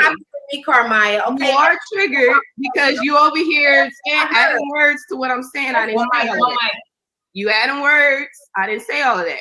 So I can reiterate again. And if you want to go back and replay the video, you can go and see again that I didn't say none of that what you're saying. Okay, reiterate then. So what I'm saying is there's women that will just abandon men because they just don't want to do whatever they want them to do. And I said that there's men that will leave their child because they don't want to deal with a woman that's yapping their mouth and saying whatever.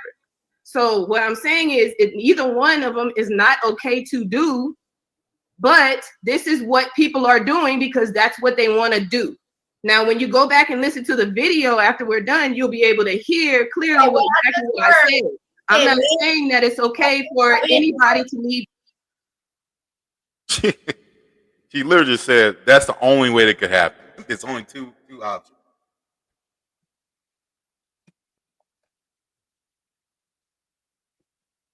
Hey. Can't hear you. Wait. You mute?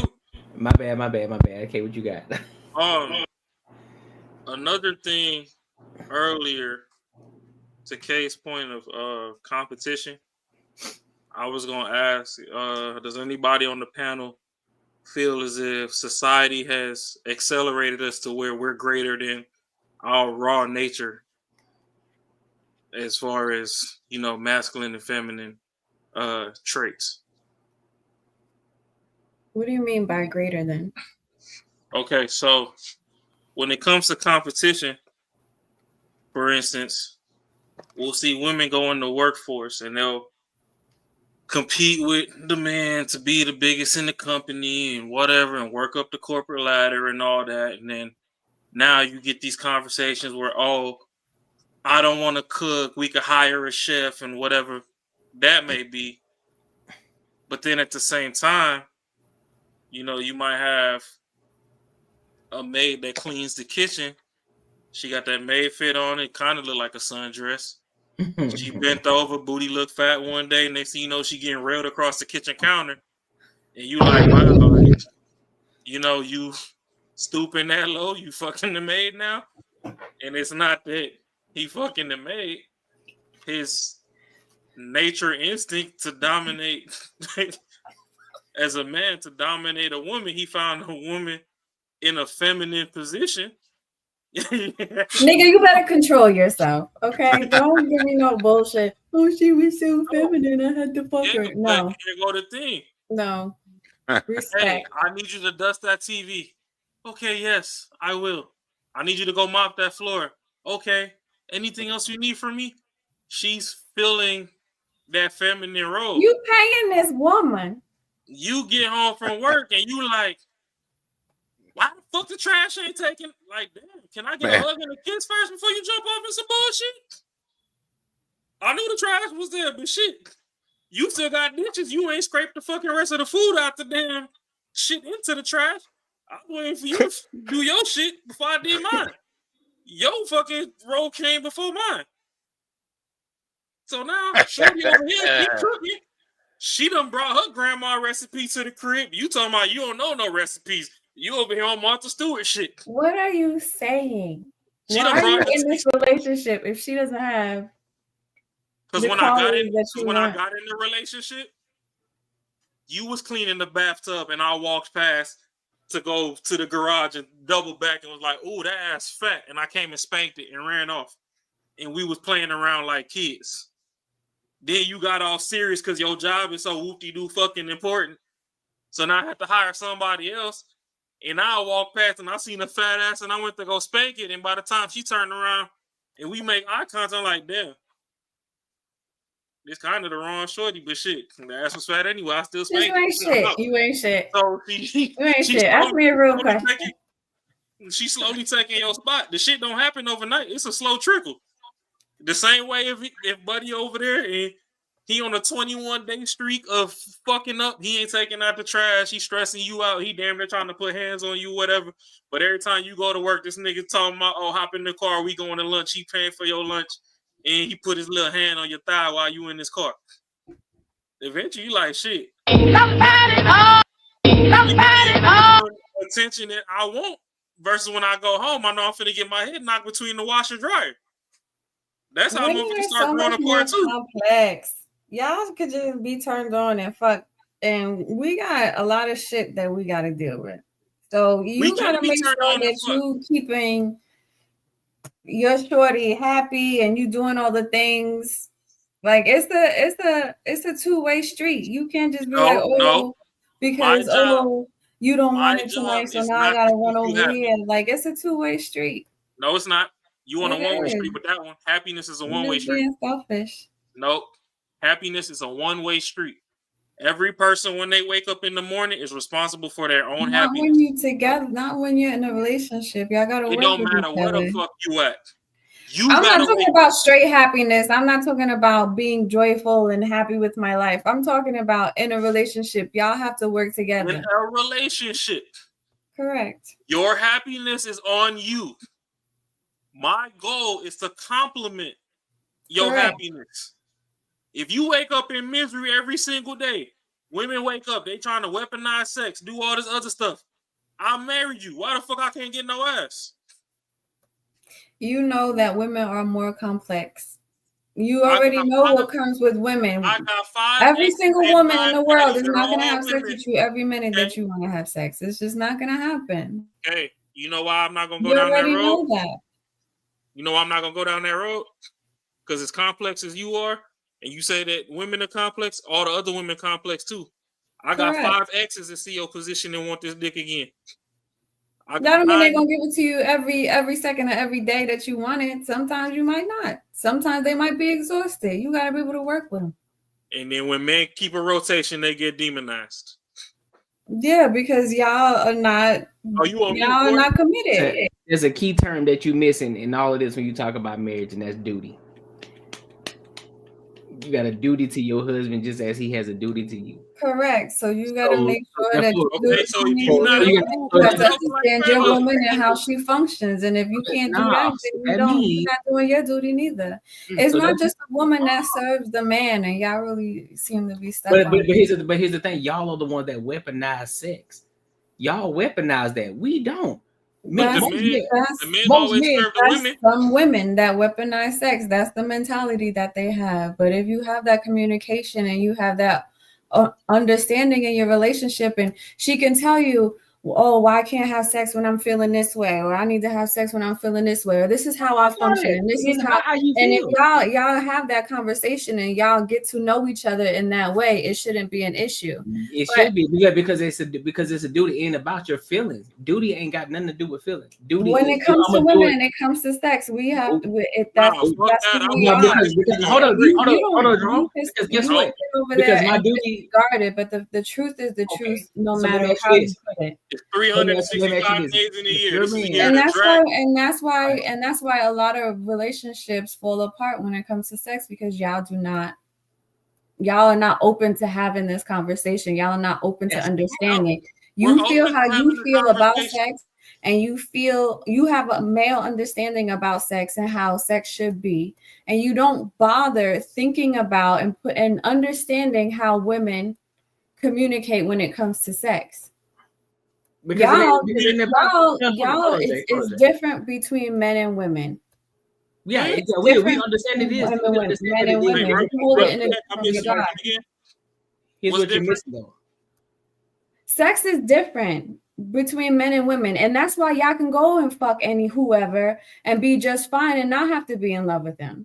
We hold sex in different regards. If we have sex, a lot of times they're gonna fall in love with you. They're gonna expect some connection after that.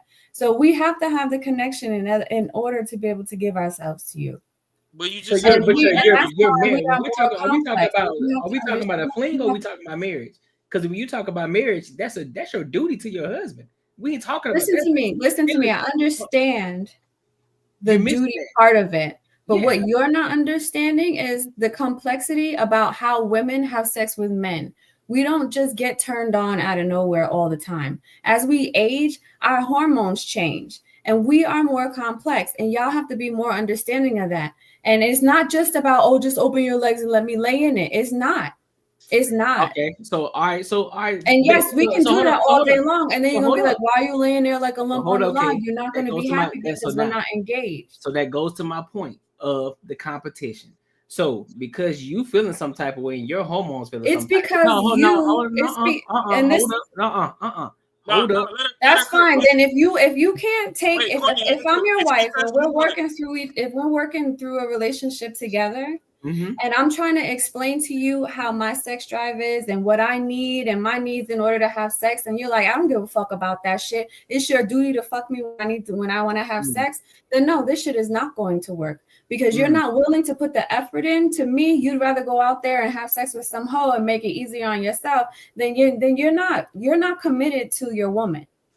You're not open-minded and you don't care. And if you don't care, that's fine. That's going to be your relationship and your outcome. But you also need to understand a lot of men don't even bother caring about all of the things that we go through. And you work through it and you have conversations about it and you understand what turns her on and what doesn't turn her on and what she needs in this moment, what she doesn't need in this moment, because that's how you have a healthy sexual relationship.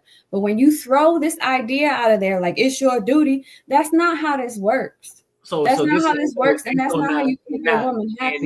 And nowhere in this conversation did you mention anything about him. It's all about you. So therefore, that's why I keep mentioning duty. Because hold up. You keep mentioning about your feelings and how you feel about the situation. I get it.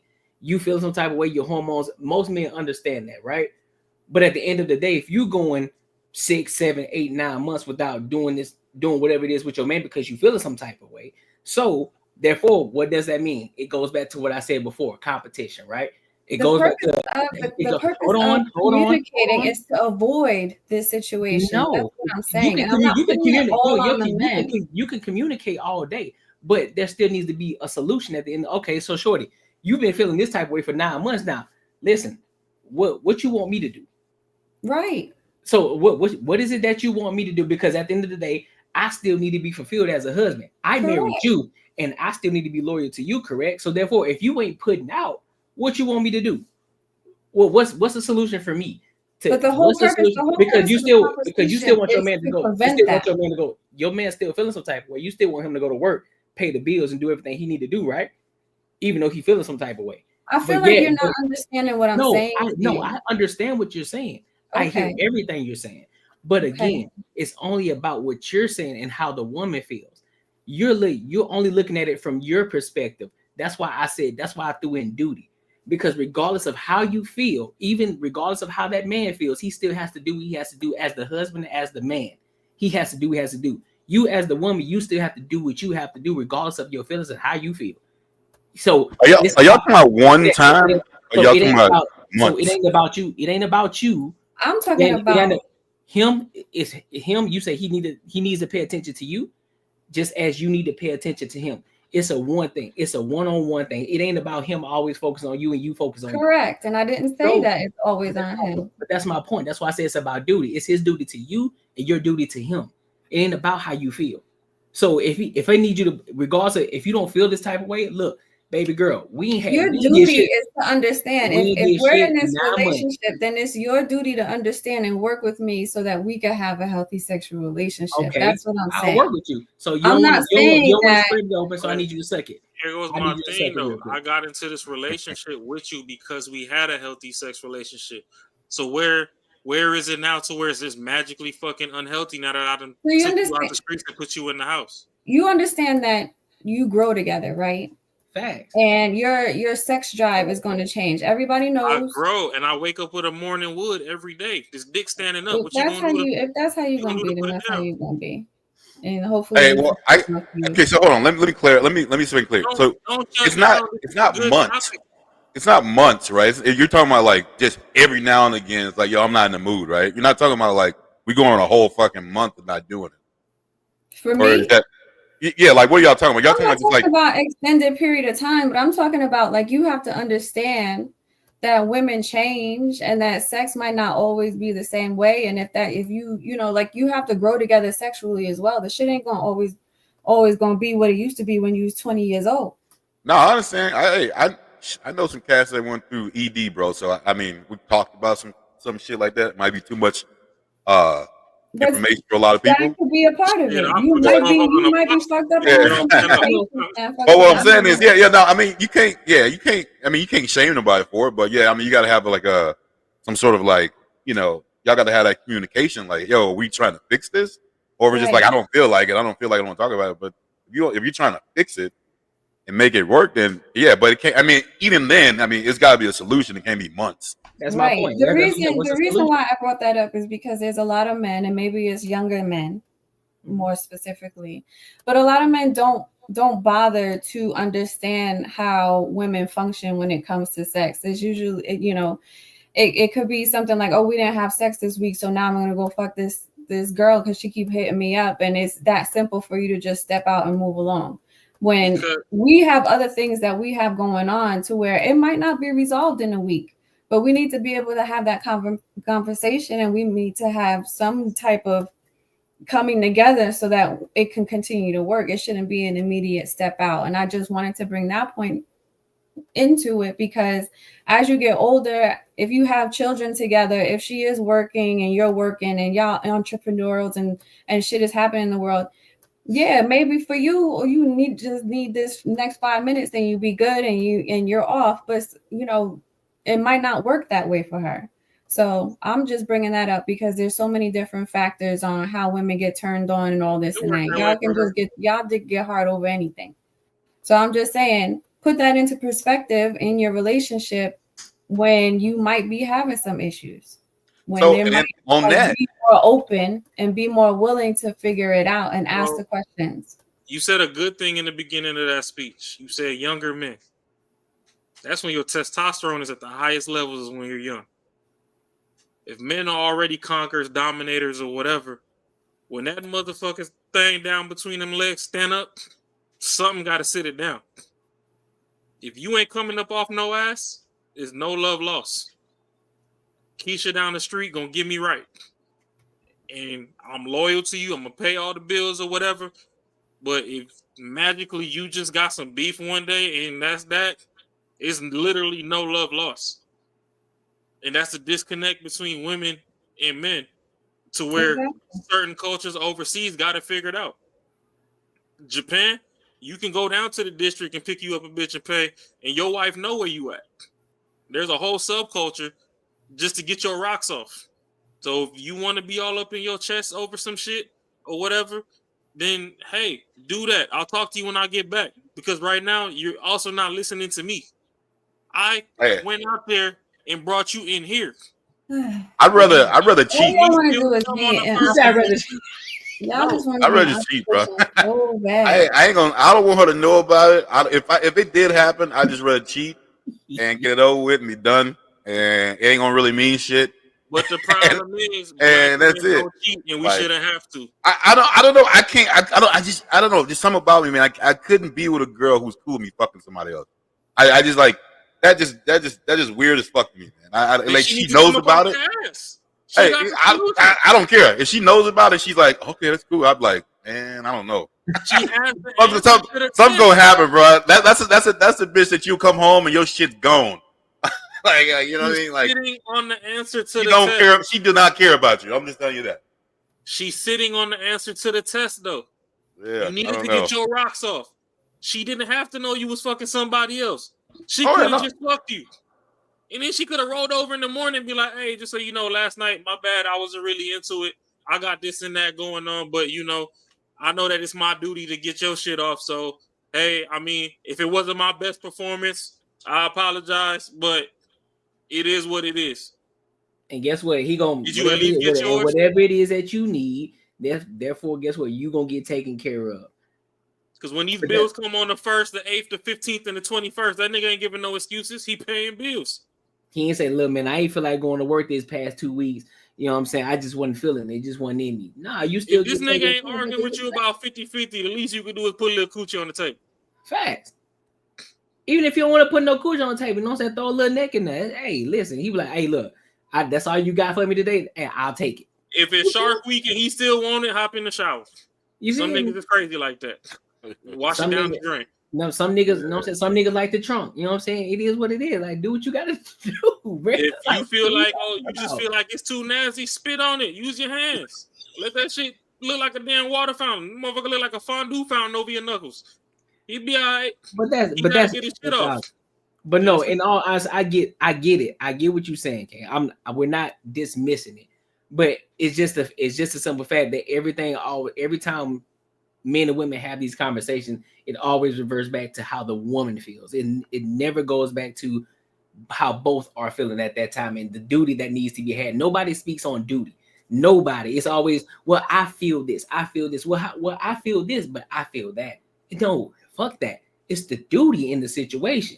Regardless of how you feel, despite of how you feel, the duty has to get done. Whether it's for you, whether he don't even feel like doing it, guess what? He's like, look, baby, look, I don't even want you, but I just want you to eat it. Fuck, I don't feel like doing that shit, but fuck, I gotta do what I gotta do to make sure my baby happy. Whatever the case. And vice versa. It's the same thing. It's a duty, it's my duty to you and your duty to me. At the end of the day, we got married for a reason. So therefore, that's part of the competition. Because guess what? Shorty down the street, she ready at any given moment I call her. Because guess what? I'm on my shit. I'm leveling up. She waiting for her moment. She waiting for that little bit of opportunity. And he don't want to do it. He want it from you. But you making it harder and harder and harder. And these conversations that have been had, we've already had the conversation before, and it still ain't being done. And it's still not being handled. All right, we already had this conversation once. We had it twice. We had it 3 times. I'm giving you an extra time. If you don't do nothing this time, and mind you, this is over the span of, could be weeks, months, or whatever the case. We had this conversation. Look, I got to get this shit off. I can't use my hand. Something got to get me off. What we doing? But even if you use your hand, you get demonized. You pull out the pocket pussy, they like, oh, really? You just gonna fuck that piece of fucking rubber? You feel me? Like, I'm sitting right here. But then when I go try to jump on you, you like, oh, well, I'm not in the mood. So what do you want? I know fucking 19 bitches right now that's in the mood. Some of them will drive to do it in front of you. Pick a struggle. So what are we talking about? The same way 19 niggas that you can save in your phone is food. And they will feed you at any given moment. So if we gonna be loyal and lock in all the way. But at the same time, coming from a non-married standpoint, I can get where frustrations lie too, where if you're not married, hey, I don't even know if this shit gonna last forever. So why this motherfucker over here like a little horn dog always trying to hump on my leg? I get that. But if you done bamboozle somebody into taking you off the market, you gotta take everything that come with it, because they take everything that come with you. If you have a kid and now your stomach look like an oatmeal cream pie, I don't give a fuck how you feel when you get out the shower. I still love you.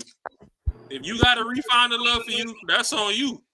I'm gonna rub this fucking cocoa butter on that motherfucker. We gonna make shit shake the way we did before we had the kid. So just so y'all know, this ain't just like the first time. This ain't when it happens the first time. Y'all are exhausting. This ain't even just randomly happening. I don't want to be in no fucking relationship after y'all talking to y'all. Why not? Look, we giving you the real, okay? Hey, don't we give giving up you the now. real. Why is it exhausting? We giving you the real.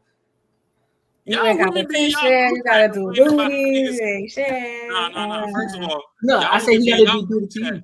Talking about how all these niggas is minute men anyway. So you can't survive 60 seconds a hard stroke? Yeah. He only gonna stab you 9.5 times. That's a fucking lie. You can go to sleep. That's a lie. And it's over with. You know what I'm saying? 60 seconds, you good. You can put a time on that bit. Hey, what? I gotta say, it's probably easier for women though than men. He finna get 9.5 strokes, catch a Charlie horse, and it's over. Right, you can tell a little bit. Let's play a game. Let's see if you can do it in under 60 seconds. Shit, say less. Nigga, he gone. Hey, a dude get whiskey dick, bro. He can't do nothing about that. You know what I'm saying? Oh yeah. You can't do nothing. Hey, girl just gotta go. You good to go. Yeah, it's over. Hey, you can make that work. But at the same time, until you meet your Prince Charming, you can't be burning that motherfucker out with the rose either. Right, that's a fact. Because if ain't no nerve in his left, everybody. They like feelings gone. No more feelings down there. Damn, now you can fuck anytime. I don't feel shit. Motherfucker over there hitting that motherfucker with the squeegee and shit. Like, ain't no more washing fluid in this bitch. Man, y'all that's crazy. Oh wow, man. Listen, man, this was dope. Make sure y'all like, comment, subscribe for the algorithm. Make sure I hit that bell notification. Listen, bro. Yeah, these shows are getting more and more and more dope. Yeah. Kay out here with the clavicles out. She out here talking crazy. You know what I'm saying? Hey, E40. I need some of that 40 water, man. Put some in this cup, goddamn. Where the black business at? Some slurricane, something. A slurricane. Man, we gotta get somebody. Man, what, bro? We gotta find one of these. We gotta find one of these clear water or something. We gotta. Or shit. You know what really be hitting? That Earl Stevens, the wine. Yeah. Uncle Earl be hitting. Yeah, Uncle E. Yeah, Uncle E be hitting. Yeah, one of these two is gonna join in on a cocktail. E40, Hi, man. kid. I it, man. Yeah, bro. You gotta take you a nap, Marcus. Yeah. But nah, man, this was dope. I appreciate y'all. Make sure y'all are here tomorrow on Wednesday. You know what I'm saying? I will be live tomorrow as well. We locked in. We on the road to 1K. We almost there. This shit we running this shit up. And then once we get monetized, we gonna run a motherfucking bag up. You feel me? Yeah, you hear me? So until next time, man, I'll see y'all, bro. I'll holler. Peace.